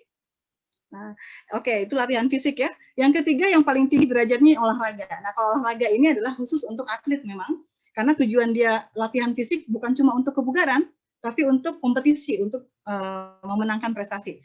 Yang saya hari ini mau bahas ke Bapak Ibu, bagaimana mengajak anak kita sebanyak-banyaknya beraktivitas fisik dan berlatihan fisik. Minimal 2 itu deh. Kalau atlet mungkin siapa tahu kalau ada yang jadi atlet nggak apa ya, tapi minimal beraktivitas fisik dan latihan fisik dulu. Ya, ini berbagai jenis kebugaran yang tadi saya sampaikan ya. Kita dalam hidup ini nggak mau dong sekedar sehat ya, sekedar nggak sakit nggak. Kita butuh yang lebih tinggi dari itu. Kita mau bugar. Nah, bugar ini macam-macam. Ada kebugaran jantung dan paru-paru disebut sebagai kardiovaskuler. Ini yang paling bagus Bapak Ibu untuk mencegah penyakit jantung dan paru-paru di kemudian hari. Kemudian kebugaran otot. Nah, seringkali otot kita lemes. Disuruh ngangkat dikit kok kayaknya sakit ya, nyeri gitu ya. Kemudian fleksibilitas. Disuruh nyium lutut sama guru olahraganya kok nggak bisa. Waduh, udah nggak bisa nyium lutut. Pertama perutnya karena gendut ya. Yang kedua memang jarang dilatih untuk fleksibilitas. Nah, inilah semua komponen kebugaran yang kita harapkan ada pada anak-anak kita.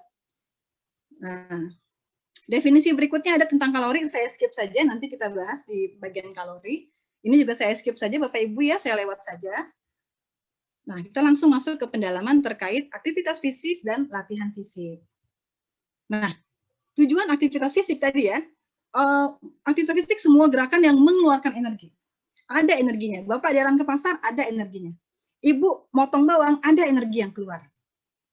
Apakah bagus kalau dijalankan setiap hari? Sangat bagus. Ajaklah anak-anak kita. Karena memang tujuannya untuk meningkatkan keluaran energi. Habis makan nasi, sarapan pakai nasi goreng, pakai telur ceplok. Aduh, kalau nggak dibuang sayang-sayang Pak energinya itu. Apalagi kalau anaknya gemuk. Keluarin. Caranya gimana?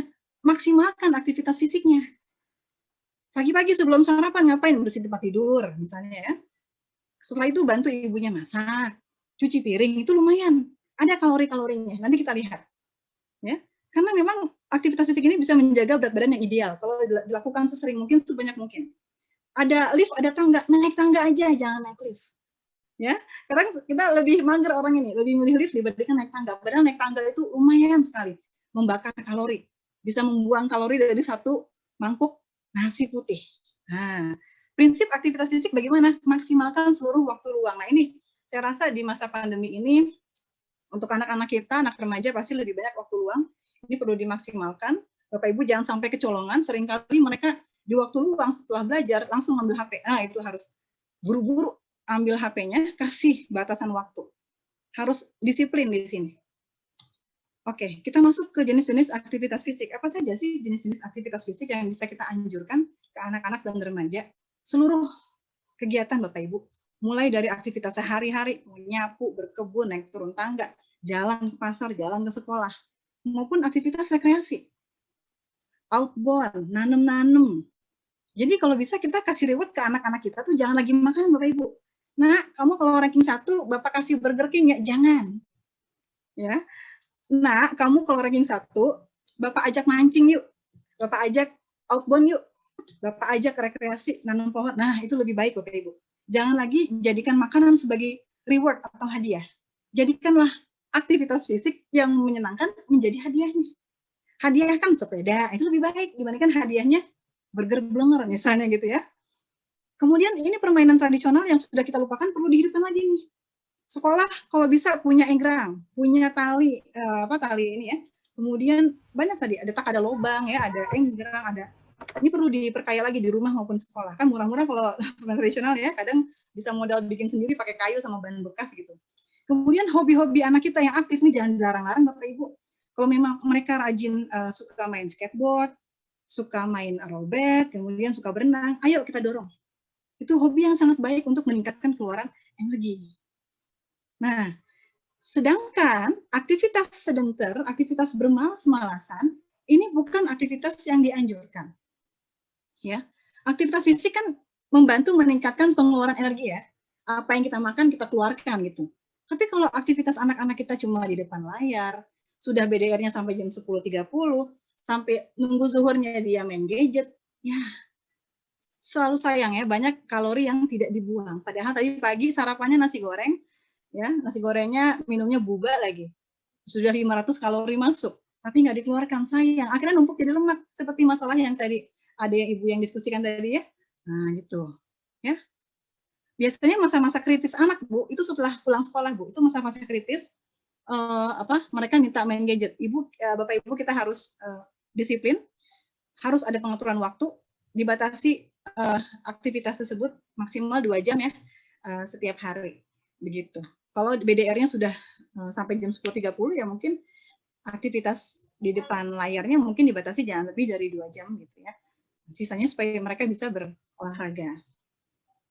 Nah, tadi itu aktivitas fisik. Sekarang kita masuk latihan fisik. Kalau aktivitas fisik mah Bu bebas, mau ngapain aja, mau masak, mau berkebun, terserah.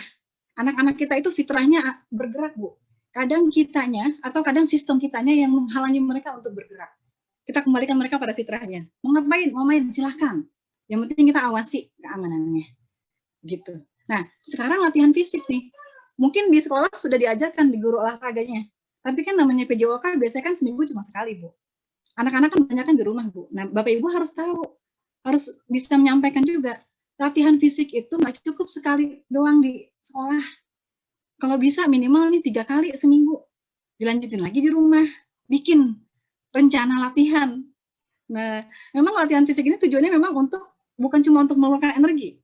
Tapi jelas sengaja meningkatkan atau mempertahankan satu atau lebih komponen kebugaran. Ini yang paling berdampak pada kebugaran. Yang tadi saya bilang, ada ke otot, ada ke jantung paru-paru, ada ke fleksibilitas. Prinsipnya bagaimana? Terencana, direncanakan. Mau berapa kali seminggu? Harus teratur, harus istiqomah, komitmen. Berkesinambungan, ada target peningkatan. Kalau kemarin larinya cuma 2 kilo, besok 3 kilo gitu. Kemarin larinya 4 kilo, besok 5 kilo. Ada peningkatan. Nah, kemudian latihan apa saja yang bisa kita tawarkan kepada anak. Nah, ini sekalian saya ngajak Bapak Ibu juga ya. Jadi jangan cuma ngajak anak-anaknya, tapi dicontohkan juga nggak apa-apa. Ada 3 jenis latihan setidaknya Bapak Ibu ya yang bisa kita ajarkan ke remaja. Latihan aerobik, kemudian latihan daya tahan dan kekuatan otot. Nah, dan juga latihan fleksibilitas. Ini paling tidak ini kombinasi ketiganya atau salah satunya oke lah. Kita anjurkan ke anak-anak kita seminggu itu kalau bisa ada latihan aerobiknya, ada latihan ototnya, ada latihan fleksibilitas. Kalau ibu-ibu, Bapak Ibu lihat anak-anak remaja di Korea, di Jepang itu badannya bagus-bagus Bapak Ibu, slim dan tampilannya tidak bungkuk. Ya, itu juga dampak dari latihan fisik yang mereka jalankan sangat baik. Kita berharap anak Indonesia juga begitu ya. Oke, yang pertama latihan aerobik. Nah, latihan aerobik ini latihan yang istilahnya meningkatkan daya tahan jantung dan paru-paru. Ini bagus sekali nih. Karena selama berlatihan aerobik, biasanya kita akan ngos-ngosan. Gitu ya. Nah, kita akan bernafas lebih dalam gitu karena memang kita lompat-lompat, lari ke sana kemari ya. Memang latihan ini sangat baik kalau dilakukan ya. Contohnya adalah seperti renang, kemudian lari, senam aerobik, lompat tali, pokoknya sifatnya lompat-lompat, intensitas gerakannya ringan-ringan saja, tapi bisa meningkatkan daya tahan jantung dan paru-paru. Bagaimana anjurannya? Nah, kita lihat fit di sini Bapak Ibu di kotak yang warna hijau, ini fit ya. Fit itu frekuensi, intensity, time, and type. Frekuensi, berapa anjurannya? Seminggu kalau bisa anak-anak 3-5 kali, senang kali mereka ya, diajak olahraga aerobik, lari, atau jalan cepat. Nah, kemudian intensitasnya nggak usah yang ngoyok-ngoyok, yang ringan sampai sedang saja nggak apa-apa. Masih bisa ngobrol sama teman larinya, is okay. Minimal berapa menit? 30 menit. Karena kalau cuma sebentar itu belum bakar lemak. Nah, 30 menit deh minimal. Jenisnya tadi ya, bisa bersepeda. Kan anak zaman sekarang senang bersepeda. Jangan dilarang Bapak Ibu, itu harus didorong. Bersepeda, berlari, senam. Waduh, ini bisa meningkatkan daya tahan jantung dan paru-paru. Meningkatkan pembakaran lemak, itu yang paling penting juga.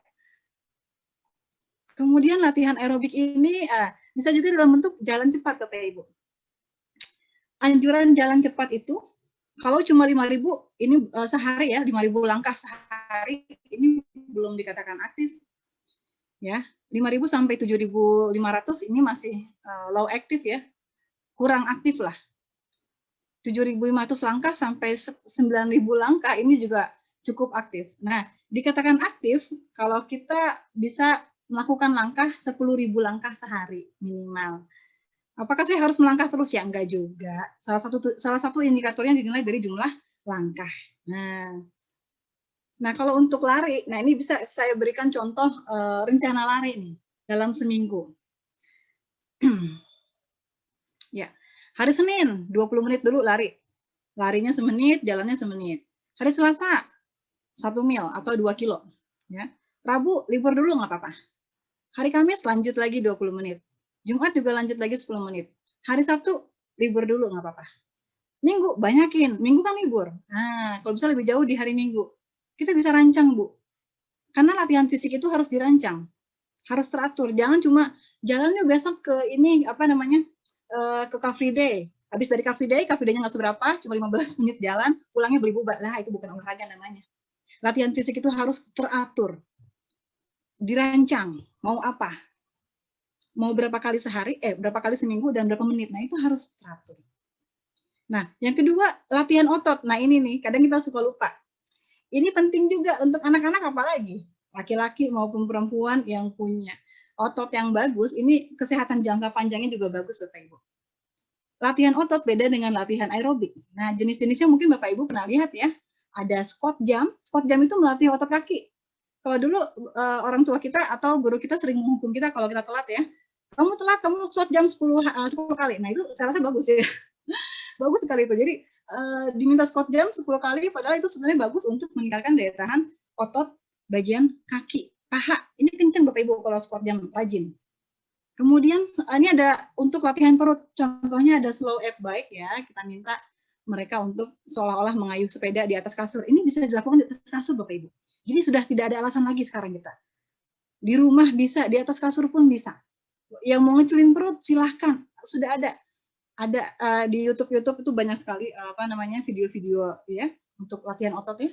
Push up, contohnya push up ini untuk latihan otot perut ya, yang mungkin bapak-bapak, ibu-ibu atau anak-anak laki-laki yang sudah mulai ada perut besarnya itu nih harus dikecilkan nih. Kalau tidak cukup dengan aerobik bisa diimbangi juga dengan latihan otot, makin kuat otot perutnya. Ada lagi latihan untuk bahu, ini postur Bapak Ibu supaya tidak bungkuk. Nah, intensitasnya, frekuensinya bagaimana? Sama seperti aerobik, bergantian saja. Pada saat latihan aerobiknya off, diganti saja dengan latihan otot. Nah, supaya nggak bosan. Intensitasnya jangan yang ngoyo-ngoyo kayak Aderai, yang sedang-sedang saja dulu. Ya, ada kok latihan-latihan untuk pemula. Saya juga sudah buat videonya, nanti saya share ya Bapak Ibu ya. Kemudian latihannya berapa kali ya? 3-5 set biasanya sekali latihan. Setiap set itu biasanya terdiri dari 3-5 gerakan. Setiap gerakan biasanya 20-40 detik. Jadi memang kalau latihan otot ini nggak lama-lama, Bapak Ibu. Hitungannya detik atau menit, karena memang ini intensitasnya berat. Ya. Beda lagi dengan yang ketiga, latihan fleksibilitas. Nah, ini juga nggak kalah penting. Kadang-kadang tadi saya bilang ya, anak-anak disuruh nyium lutut kok susah. Suruh bergerak kok kayaknya ototnya kaku ya. Inilah karena jarang dilatih. Minimal setiap bangun tidur, ya, atau sebelum tidur itu lakukanlah gerakan-gerakan seperti yoga. Ini ada beberapa gerakan ya. Ada hamstring stretch ini. Hamstring ini contohnya ini yang mencium lutut nih. Ini untuk meregangkan otot hamstring. Biasanya sering sekali sehari-hari mungkin sudah melakukan jalan yang panjang ya. Ini perlu difleksibelkan, perlu di stretch kan, perlu diregangkan dengan gerakan hamstring stretch. Ini gerakan lang ya, ini untuk kaki ya, tungkai bawah. Kemudian untuk ab stretch, nah ini juga untuk meregangkan kembali otot-otot perut yang tadi mungkin sudah latihan perut, sudah push up, ya. Ini bisa diregangkan dengan ab stretch. Nah, ini juga sama. Ini diselingi saja tiap hari ya, minimal 3 kali seminggu. Intensitasnya ringan ini Bapak Ibu. Gerakan yoga, gerakan stretching. Mungkin yang Bapak Ibu olahraga ajarkan ini bisa dipraktekkan di rumah. Ya. Nah, ini saya bilang Bapak Ibu ya, Kalau tadi Bu Imas menyampaikan kalori dari makanan dan minuman, saya menyampaikan kalori dari aktivitas dan latihan fisik. Nah, apa yang paling tinggi ini? Yang paling tinggi ini Bapak Ibu. Golongan bela diri, 300 kalori nih. Bola basket juga lumayan, ada 250 kalori. Lari nih, lari tinggi juga Bapak Ibu. Berlari bisa mencapai 200 kalori. Setiap 30 menit ya, mohon maaf saya belum jelaskan. Ini adalah kalori yang dilakukan, yang dihasilkan oleh aktivitas maupun latihan fisik selama 30 menit. Kita turun lagi ke bawah yang cukup rendah, playing badminton. Ya, badminton ini 150 kalori dalam 30 menit melakukannya ya. Berkebun ternyata lumayan juga ya, berkebun juga cukup baik, 150 kalori. Nah, yang paling rendah apa ini? Semua aktivitas di depan layar, di depan laptop, di depan gadget, itu paling rendah nih. Cuma 50 kalori, bayangkan.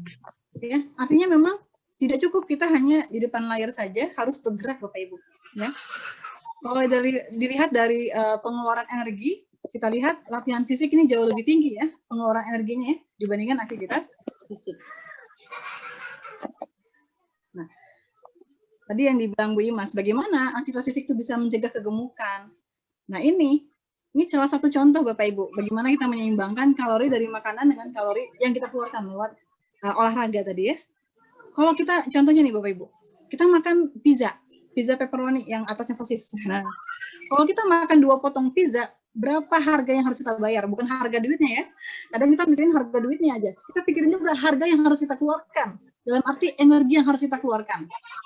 Berapa? Kita harus ngapain supaya bisa bakar 2 potong pizza? Nah, ini ada contohnya. Kamu tuh biar gak bongkok apa gitu. Ini adalah 65 menit bersepeda. Ini bisa membakar kalori dari 2 potong pizza. Tortilla ini yang kita makan ringan banget Bapak Ibu sambil nonton TV, nggak terasa. Ternyata ini 28 chipnya saja mengandung 560 kalori, setara dengan 2 potong pizza. Ini harus dibayar dengan 57 menit Zumba. Nggak kebayang ya? Bayangkan kalau kacang goreng Bapak Ibu. Kemudian Coca-Cola, 1 can-nya, 1 kalengnya, 140 kalori. Setara dengan berjalan 23 menit. Nah, pokoknya sekarang kalau makan mikir-mikir deh. Jadi kalau habis makan minum Coca-Cola, boleh, tapi habis itu jalan ya 23 menit. Nah, mau makan Oreo 4 keping, boleh, tapi habis itu angkat besi ya 1,3 jam ya. Ini memang ada padanan Bapak Ibu. Setiap makanan yang kita makan, perhatikanlah jumlah kalorinya, energinya. Ya, bukan untuk saya takut-takuti, bukan. Silahkan makan, tapi jangan lupa keluarkannya gitu. Makan boleh, yang penting olahraganya rajin. Diet nggak akan berpengaruh apa-apa Bapak Ibu. Oke. Nah, ini saya ada contoh gerakan-gerakan lengkap Bapak Ibu untuk anak dan remaja, mulai dari pemanasan, latihan inti, latihan otot, dan latihan fleksibilitas. Mungkin ini saya skip saja, karena nanti akan saya share lewat video, gitu. Jadi bisa ditiru nanti di rumah ya. Nah, ini banyak nih latihan-latihan yang bisa, bukan cuma anak kecil, anak remaja, bahkan orang tua juga bisa melakukan ini bersama-sama di rumah. Tuh, daripada di rumah diam aja kan. Nah, lumayan nih kalau sebulan kita bisa turun berat badan. Nah, kalau untuk integrasi di sekolah bagaimana nih caranya? Bapak Ibu mengajak anak-anak sekolah, banyak macam-macamnya. Ya, memang pendekatan kita harus pakai 2 pendekatan Bapak Ibu. Karena anak kita di rumah dan sekolah, maka kita ngajaknya juga di rumah dan sekolah. Bapak Ibu ngajaknya di rumah, nanti orang tua ngajaknya di rumah. Nanti yang di rumah akan disampaikan oleh Bu Desi ya, saya sampaikan yang di sekolah dulu. Bagaimana kita meningkatkan aktivitas fisik anak? Nah, yang pertama dengan cara memaksimalkan jam pelajaran olahraga PJOK. Ini mungkin guru PJOK mungkin belum hadir ya di sini ya. Tadi saya lihat di Google Form belum ada guru PJOK. Sudah Bu, sudah.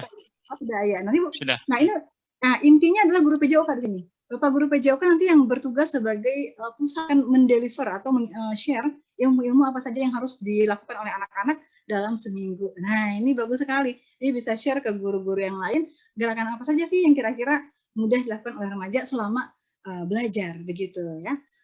Nah itu. Jadi kalau dulu nanti kalau insya Allah pandemi berakhir, kelas-kelas kita kalau dilengkapi dengan matras, aduh alangkah indahnya Bapak Ibu, anak-anak kita bisa sambil berolahraga di kelas. Nah, jangan lupa daily recess. Kita suka lupa nih ngajar, kayak saya juga lupa nih ya, ngajar keenakan, lupa ngajak anak-anak kita recess sebentar. Di sekolah-sekolah di Korea, Bapak Ibu, di Korea maupun di luar negeri, beberapa negara, mereka menerapkan recess di jam 11 sebelum zuhur ya. Ayo recess dulu 5 menit, silakan tidur ya, boleh tidur 5 menit, 10 menit sebelum mereka nanti makan siang. Mereka menyediakan waktu reses. Kalau kami di UHAMKA, kita ada reses jam 10 dan jam 2 siang. Jadi kita ajak anak-anak di sela-sela pelajaran itu, ayo kita peregangan dulu. Nah ini beberapa contoh gerakan-gerakan peregangan. Ada videonya juga, nanti saya share kalau mau. Ya, gitu. Jadi bisa ada breaknya. Kemudian kita maksimalkan classroom kita. Kalau nanti pandemi sudah berakhir, kita bisa perkaya. Ya.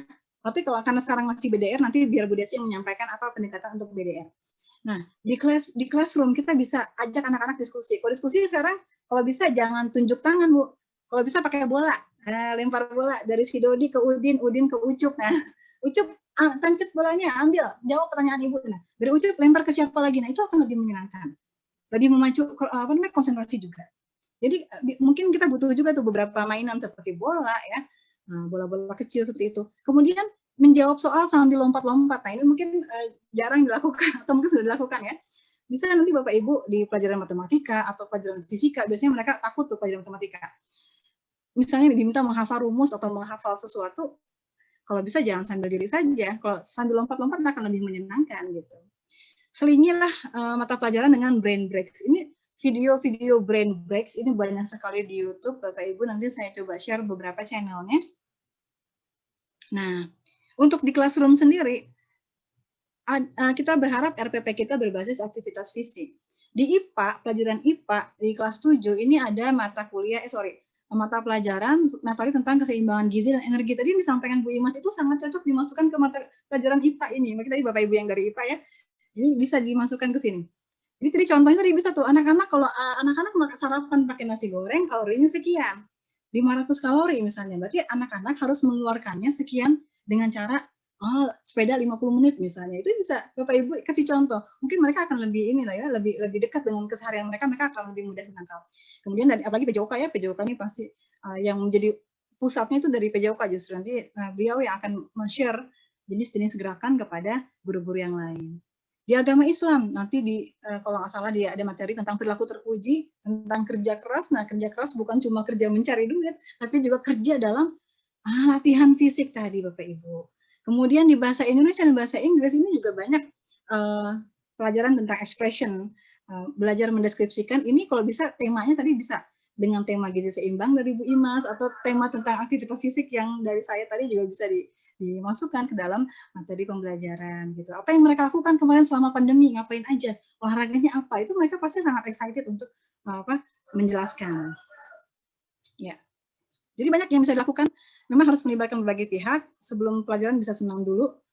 Ya, kemudian masuk kelas. Nih kalau pandemi sudah berakhir ya, masuk kelas kalau bisa jangan polos aja Bapak Ibu, ada gerakannya kalau bisa, ada gerak barisan ya. Kemudian saat di kelas tadi classroom activities-nya harus dimaksimalkan.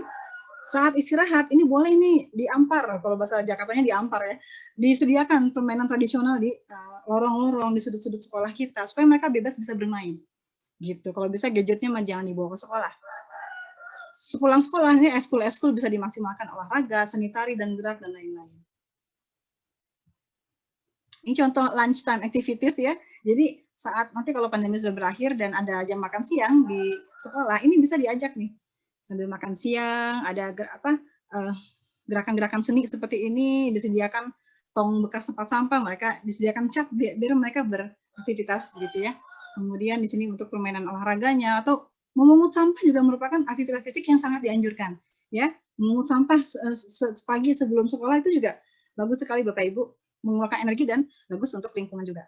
Nah, ini active break. Jadi kalau bisa saat break pergantian pelajaran, ini juga kita sediakan. Ada channel YouTube di YouTube namanya Get You Body Moving. Namanya Go Noodle. Ini nanti bisa di share ya. Bisa di searching di YouTube. Go Noodle ini banyak sekali seri-seri gerakan-gerakan selama break pelajaran. Nah, kalau Bapak Ibu belajar yoga, ini bisa di-share juga bagaimana yoga di sela-sela kelas gitu ya. Atau juga aktivitas bermain ini nih, bermain gelas ya, menyusun gelas juga bisa merangsang konsentrasi anak. Dan gerakan yang lain seperti puzzle, main congklak begitu. Nah, ini beberapa ide Bapak Ibu, ide poster aktivitas fisik untuk active break di sekolah nanti kalau sudah masuk bisa kita pajang nih poster ini di lorong-lorong. Ini modal ngeprint aja ini mah. Modal ngeprint gambar-gambar gerakan, kita kasih tanda-tanda panah gitu. Kalau jalur yang warna merah berarti namanya jalur gerakan-gerakan untuk bergerak. Jadi biar mereka meniru gerakan yang ada di gambar. Jalur warna biru ini gerakan-gerakan untuk recharge sebelum masuk ke dalam kelas lagi. Ini untuk fleksibilitas nih. Yang jalur warna ungu ini untuk mood, nih, untuk mental. Nah, jangan lupakan mentalnya. Kita bisa sisipkan ajaran agama di sini. Ayo senyum, tabasam misalnya, itu bisa ditaruh di sini. Ayo tabasam, kemudian ayo push gambar ini kalau kamu merasa kuat. Nah, ini bisa ditempel di dinding sekolah kita. Jangan lupakan permainan tradisional. Ini juga perlu disediakan nih. Kalau bisa kan, kalau gangsing murah ya. Ya, gangsing, kemudian egrang, congklak. Nah, ini juga contoh-contoh yang lain di luar negeri, bahkan ada duduk sambil mengayuh sepeda. Nah, ini kalau di rumah Bapak Ibu, di rumah ini bisa banyak aplikasi olahraga yang bisa digunakan. Anak zaman sekarang pasti sudah sangat familiar dengan ini ya. Ada namanya aplikasi penghitung langkah, ini pedometer namanya. Nah, ini bisa Bapak Ibu lakukan challenge ke anak-anak murid ya. Ayo challenge seminggu ini bisa berapa langkah yang kamu hasilkan. Nanti mereka bisa upload ke sosial medianya masing-masing. Nah, itu udah main gadget lagi ya. Mereka upload ke sosial media, hari ini aku sudah 1000 langkah. Hari ini aku sudah 5000 langkah. Mereka pasti akan excited sekali, sangat senang. Ya, jadi banyak aplikasi di Android yang bisa kita download, ya kita bisa ajak anak-anak kita untuk coba nih. Ini kalau kamu keluar ya, kalau situasinya aman ya, keluar untuk berjalan kaki, nanti ada hitungannya nih berapa langkah dia bisa hasilkan tadi dari hasil kegiatan tadi. Nah, ini jumlah langkahnya, jumlah kalorinya bahkan akan kehitung otomatis di sini. Ada juga aplikasi pencatat lari. Kalau lari ya, ada namanya Run Tracker. Nah, ini juga sama, ini bisa kita bikin challenge. Ayo, ada challenge Muhammadiyah 4 Run misalnya ya, 40 km running dalam sebulan misalnya gitu ya. Nanti kalau pandemi sudah selesai ya. Oke, nah sedangkan ini untuk latihan fisik di rumah nih. Kalau mau panduan gerakan-gerakan otot ya, apa yang mau dibentuk, mau yang perut, mau paha, ini sudah ada panduannya di app ini, namanya Home Workout App. Jadi saya ini sudah. Ini terakhir penutup Bapak Ibu, bahwasanya al-mu'minul qawiyyu khairu wa ahabbu ilallahi minal mu'minid dhaif wa fi kulli khair ya. Mukmin yang lebih kuat ini akan lebih disukai ya, lebih dicintai oleh Allah daripada mukmin yang lemah. Nah, dan pada keduanya ada kebaikan. Hadis riwayat Muslim. Ya, terima kasih. Mungkin dilanjutkan dengan Bu Desi. Bu Desi ya, saya coba share ininya dulu. Assalamualaikum ya, Bapak Ibu yang terhormat.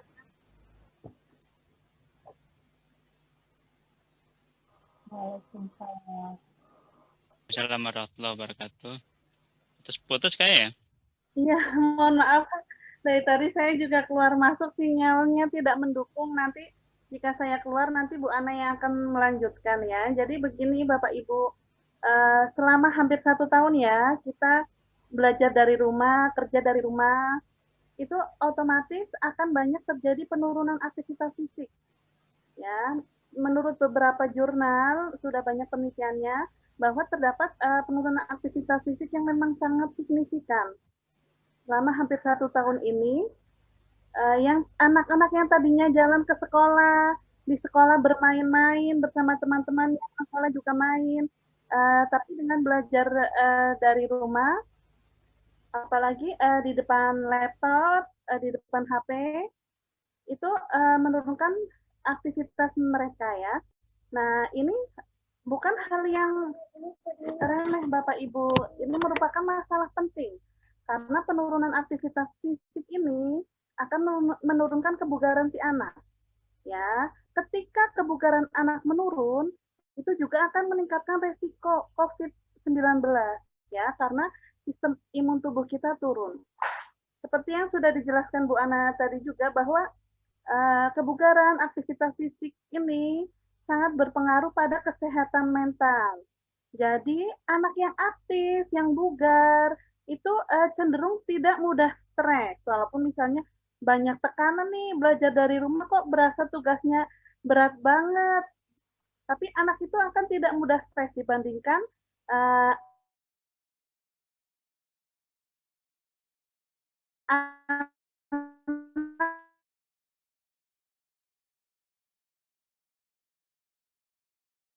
Ya, Bu Desi. yang pasif. Yang tidak, beberapa penelitian juga bugar, itu kemampuan akal yang tidak bugar, begitu ya. Jadi mempertahankan aktivitas fisik yang cukup selama belajar dari rumah ini sangat penting. Next, Bu Ana.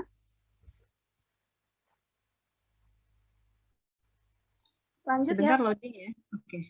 Bu Ana, next slide. Bisa terdengar suara saya, Bu Ana? Ya, ini sudah next slide, Bu. Apakah Oke. sudah tampil? Tadi sudah disinggung juga oleh Bu Ana bahwa anak-anak SMP ini kan sebagian besar masih remaja ya, anak-anak. Itu direkomendasikan ini aktivitas fisiknya minimal 1 jam per hari ya, dengan intensitas sedang hingga berat. Nah, aktivitasnya apa saja nanti akan kita lihat ya. Aktivitas yang cocok apa saja, yang jelas aktivitasnya harus dikombinasi antara latihan yang bersifat aerobik, sudah dijelaskan sama Bu Ana tadi ya, apa saja yang bersifat aerobik, apa saja yang bersifat untuk kekuatan otot itu harus dikombinasi. Minimal 1 jam per hari ya, ini karena anak-anak di rumah terus, jadi orang tua diharapkan untuk memantau aktivitas mereka. Jangan anaknya setelah belajar dari rumah, setelah mengerjakan tugas-tugas sekolah, dengan alasan capek, mereka akhirnya tiduran saja di rumah, rebahan saja, begitu ya. Itu sangat tidak baik untuk si anak ya. Jadi minimal 1 jam per hari. Oke, next Bu Ana.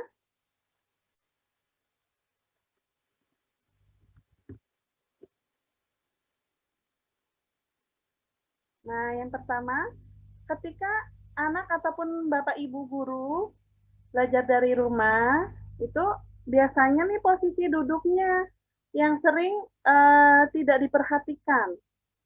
Jadi posisi duduk tuh harus tegak ya, harus tegak, dan harus ada diperbaiki setiap 30 menit itu harus take a break dulu. Jadi setiap 30 menit harus berdiri dulu, kalau bisa bergerak, jalan dulu misalnya, walaupun itu hanya ambil minum, syukur-syukur bisa melakukan sedikit peregangan, ya stretching. Karena tidak baik misalnya duduk terus di depan laptop.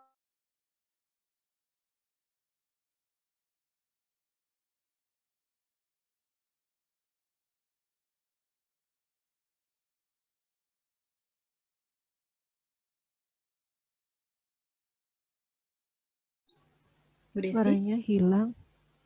Masih bersama kita? Mungkin bisa dilanjutkan, Bu Ana? Ya, mungkin lanjut dulu ya sebentar. Mungkin sama juga dari yang saya sampaikan Bapak Ibu.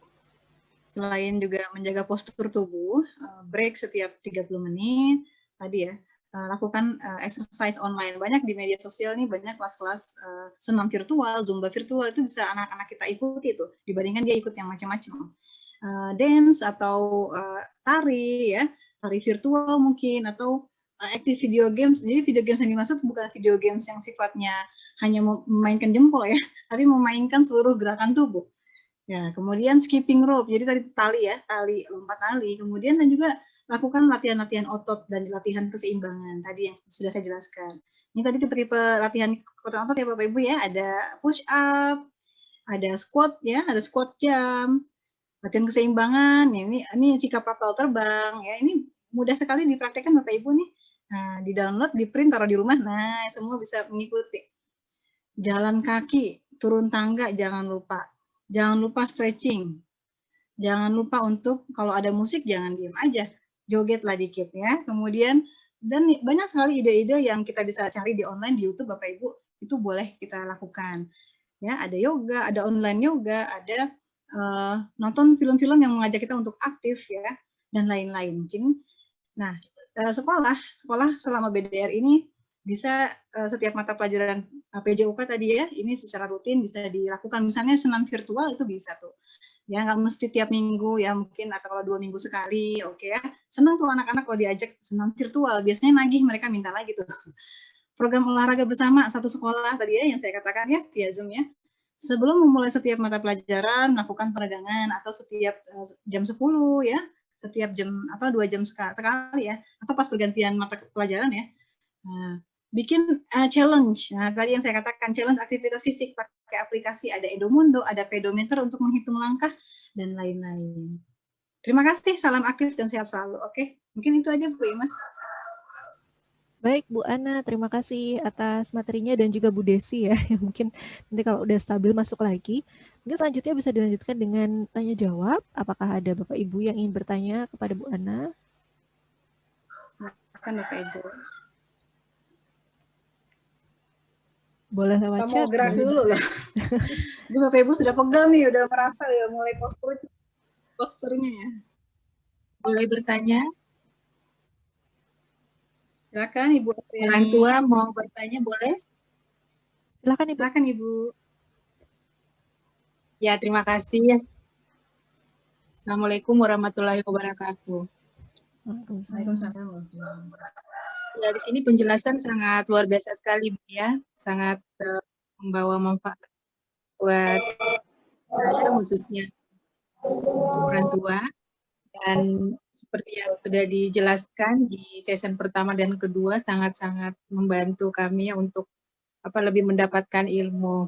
Dan untuk kondisi anak saya sendiri, mungkin lebih banyak berbicara mengenai yang obesitas ya. Nah, kebetulan anak saya dia sebaliknya, jadi usianya 14 tahun, beratnya itu 40, saat ini 40, kemudian tingginya sekitar 158 cm. Nah, untuk konsumsi sehari-hari, karena saya seorang single parent ya, ibu yang bekerja, dan memang saat ini saya bekerja di rumah, work from home, jadi masih bisa mengontrol anak saya, tetapi tidak maksimal ya, karena saya juga perlu fokus di kerjaan yang sering dijalani. Dan untuk konsumsi makanan, memang saya usahakan memberikan sayur dan buah, dan di sela waktu selingan, jadi makanan utama dan juga makanan selingan saya berikan. Hanya memang untuk mengkonsumsi sayuran itu memang tidak selahap yang mungkin yang biasa suka sayuran. Nah, apakah benar saya mengantisipasi hal tersebut itu dengan memberikan vitamin yang vitamin yang semacam protein juga ya, protein bubuk, kemudian vitamin, karena dalam hal makanan itu saya melihat masih kurang, walaupun mungkin saya memasak sayur, membuat ayam atau ikan, tetapi konsumsinya itu sangat sedikit. Jadi saya mencoba untuk memberikan vitamin, apakah itu multivitamin atau suplemen ya, high protein, kemudian vitamin C seperti biasa agar menjaga kondisinya. Dan apakah itu sudah cukup atau memang saya harus maksa, karena saya tipenya tidak bisa memaksa ya untuk membuat anak-anak itu saya menjaga juga kesehatan saya, karena di samping kerja di rumah memang berbeda ya dibanding di kantor, karena kita juga fokus ke anak, kemudian anak-anak selama daring ini memang sedikit aku lihat sedikit lazy, jadi dia agak malas untuk seperti mungkin bertemu dengan teman-temannya yang biasanya, akhirnya selalu di rumah. Nah itu saya menjaga agar saya juga tidak gampang emosi naik, jadi saya menyiasati dengan memberikan vitamin. Kemudian itu yang pertama. Nah, untuk aktivitas di luar, karena biasanya saya hanya nyetok ya makanan, jadi saya ke supermarket membeli mungkin 3 atau 4 hari sekali, apakah saya stok ayam atau ikan. Nah, dan saya mengajak dia untuk jalan kaki, jadi kita ke Farmers Market di Kalibata City ya, itu sekitar ya 700 meter ya, hampir sekilo. Jadi karena kita set di berusaha set di handphone, untuk stepnya itu maksimal kami bisa dapat itu hanya sekitar 6.000 langkah untuk bolak-balik ya jalan, dan itu kami lakukan juga hanya bisa 3 hari sekali atau 4 hari pada saat kami keluar, karena situasi di Jakarta kan memang diminta stay home, jadi kalau tidak penting stok habis baru kami keluar. Nah, ingin memohon saran saja, apakah yang saya lakukan ini ada lebih baik atau mungkin saya perlu menambahkan apa. Kemudian untuk anak saya, karena saya lihat memang agak lazy saat ini ya, sedikit malas, tidak sesemangat semester sebelumnya, jadi prestasinya itu agak sedikit menurun. Kemudian untuk handphone pun saya karena challenge semester lalu bagus, jadi saya mengganti yang GB-nya lebih besar, tetapi itu masih tidak membantu. Jadi mohon kira-kira apa yang perlu saya tambahkan pada Ibu ya, yang ahli di bidang gizi atau mungkin untuk di bidang aktivitas fisik. Terima kasih banyak informasinya ya sebelumnya, dan terima kasih. Assalamualaikum warahmatullahi wabarakatuh. Waalaikumsalam warahmatullahi wabarakatuh. Untuk makanannya sendiri apa mau disinggung dulu oleh Bu Imas atau bagaimana Bu? Atau langsung aktivitas fisiknya? Ya, mungkin sedikit Dari saja. yang suplemen. Iya, sedikit saja ingin mengapresiasi usaha dari ibu untuk mengajak anaknya makan lebih banyak begitu ya. Tapi keputusan yang sudah ibu ambil tuh yang paling terbaik, karena biasanya orang tua tuh yang paling ngerti anaknya emang nggak mau makan sama sekali, jadi sudah diupayakan sampai seperti apapun nggak bisa gitu. Jadi suplemen atau tambahan protein itu sebenarnya tidak apa-apa ibu, tapi ya tentu saja kalau kita menambah asupan dari zat gizi di luar makanan biasa atau suplemen, itu kita harus memperhatikan dosis atau ukuran maksimal yang boleh dikonsumsi. Nah, itu boleh dikonsultasikan mungkin dengan dokter, utamanya kalau suplemennya tadi bentuknya vitamin C begitu. Kemudian kalau untuk idealnya nih Bu, kalau untuk peningkatan berat badan untuk anak ibu itu memang kalau mau ideal banget nih seharusnya ada penambahan asupan 500 kalori dari tadi kebutuhan yang saya sampaikan di awal. Tapi itu bisa disesuaikan dengan kondisi anak. Jadi sekali lagi bergantung pada komunikasi antara anak dengan ibunya begitu. Tapi targetnya memang seharusnya 500 kalori per hari supaya berat badannya pelan-pelan naik begitu. Itu kalau secara teori. Tapi praktiknya tadi langkah yang Ibu lakukan sudah cukup baik begitu, Bu. Mungkin itu Bu Ana dari saya.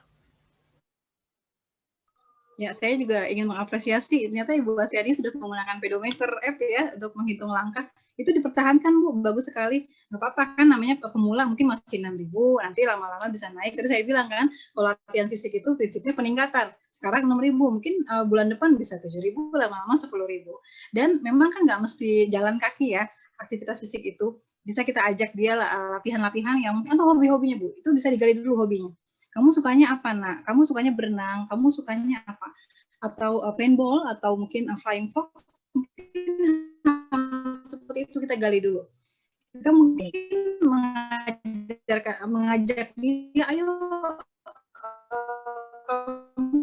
lari. Mungkin dia nggak suka lari, jangan dipaksa. Sifatnya latihan fisik otot itu boleh kita kembangkan. Nah, jadi begitu Bapak Ibu. Kemudian tadi kan mungkin nafsu makannya kurang ya Bu Asyani Majid ya.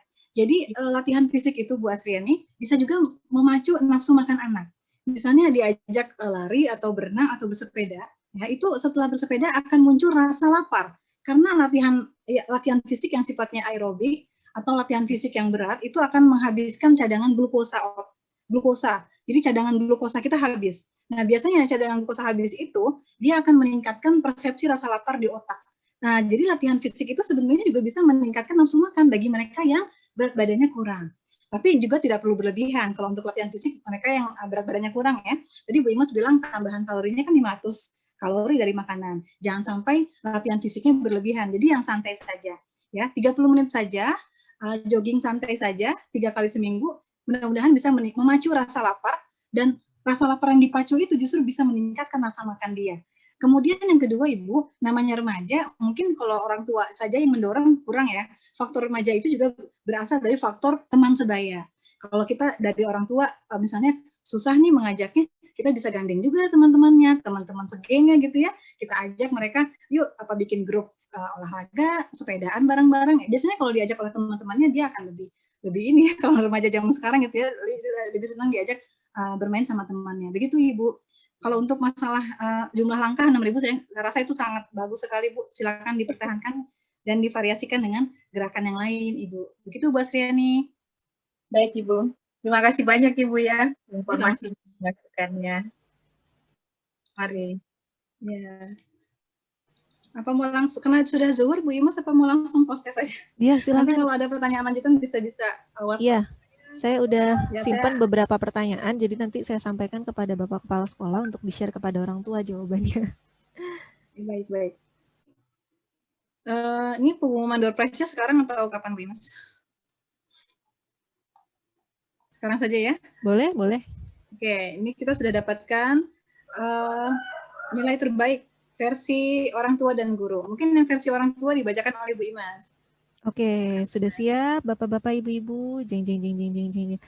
Yang paling bagus, paling terbaik jawabannya dan paling cepat menjawab adalah Ibu Kuzaimah. Ini nama anaknya atau nama ibunya ya?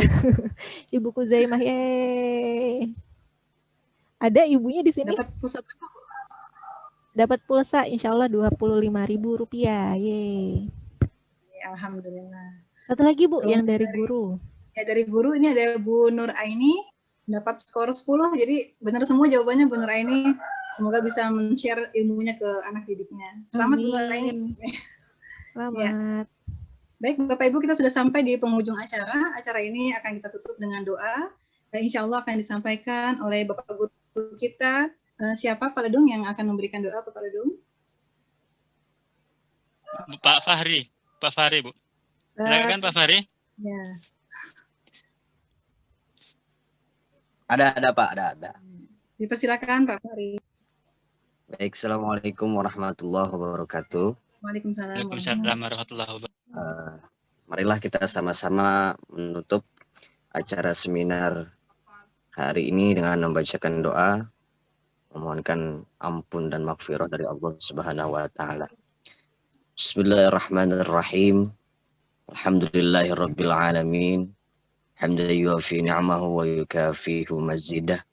Ya Rabbana lakal hamdu kama yanbaghi li jalali wajhikal karimi wa li'azimi sultanik. Allahumma salli wa sallim ala sayyidina Muhammad wa ala ali sayyidina Muhammad. Allahumma la sahla illa ma ja'alahu sahla. Allahumma iftah alaina abwabal khair wa abwabal barakah wa abwabal ni'mah wa abwabal rizq wa abwabal quwwah wa abwabal sihhah wa abwabal salamah. برحمتك يا أرحم الراحمين. اللهم إنا أعوذ بك من الهم والحزن وأعوذ بك من العجز والكسل. ربنا افرغ علينا صبرا وثبت أقدامنا. ربنا اغفر لنا ولوالدينا وارحمهم كما ربونا صغارا ولجميع المسلمين والمسلمات والمؤمنين والمؤمنات الأحياء منهم والأموات إنك سميع قريب مجيب الدعوات ويا قاضي الحاجات. ربنا اغفر لنا ولإخواننا الذين سبقونا بالإيمان ولا تجعل في قلوبنا غلا للذين آمنوا ربنا إنك رؤوف رحيم. ربنا هب لنا من أزواجنا وذرياتنا وقرة أعين واجعلنا للمتقين إماما. ربنا آتنا في الدنيا حسنة وفي الآخرة حسنة وقنا عذاب النار. صلى الله على سيدنا محمد وعلى آله وصحبه أجمعين. سبحان ربك رب العزة عما يصفون والسلام على المرسلين والحمد لله رب العالمين. Terima kasih. Assalamualaikum warahmatullahi wabarakatuh. Waalaikumsalam warahmatullahi wabarakatuh. Bapak Ibu, dihidupkan dulu videonya sebentar, kita foto ya. Ya. Yang paling cantik keluarkan kecantikannya, yang ganteng-ganteng. Ayo, kita mulai. Ini ada ada 2 slide ya, ada 2 halaman, jadi mungkin akan saya pandu dengan hitungan 1, 2, 3. Sudah siap? Oh, ini ada beberapa yang belum, mungkin ditunggu sebentar. Ya. Masih OTW kameranya, Bu. Ya. Nanti untuk ibu-ibu yang menang door prize, mohon mengirimkan nomor HP, bisa di chat ini atau di japri ke saya melalui pihak sekolah juga tidak apa-apa. Oke, kita mulai foto ya Bapak Ibu ya. Saya hitung dalam hitungan ketiga ya. Di lembar pertama dulu, 1, 2, 3. Ya, ada suaranya. Ada suaranya. 1, 2, 3.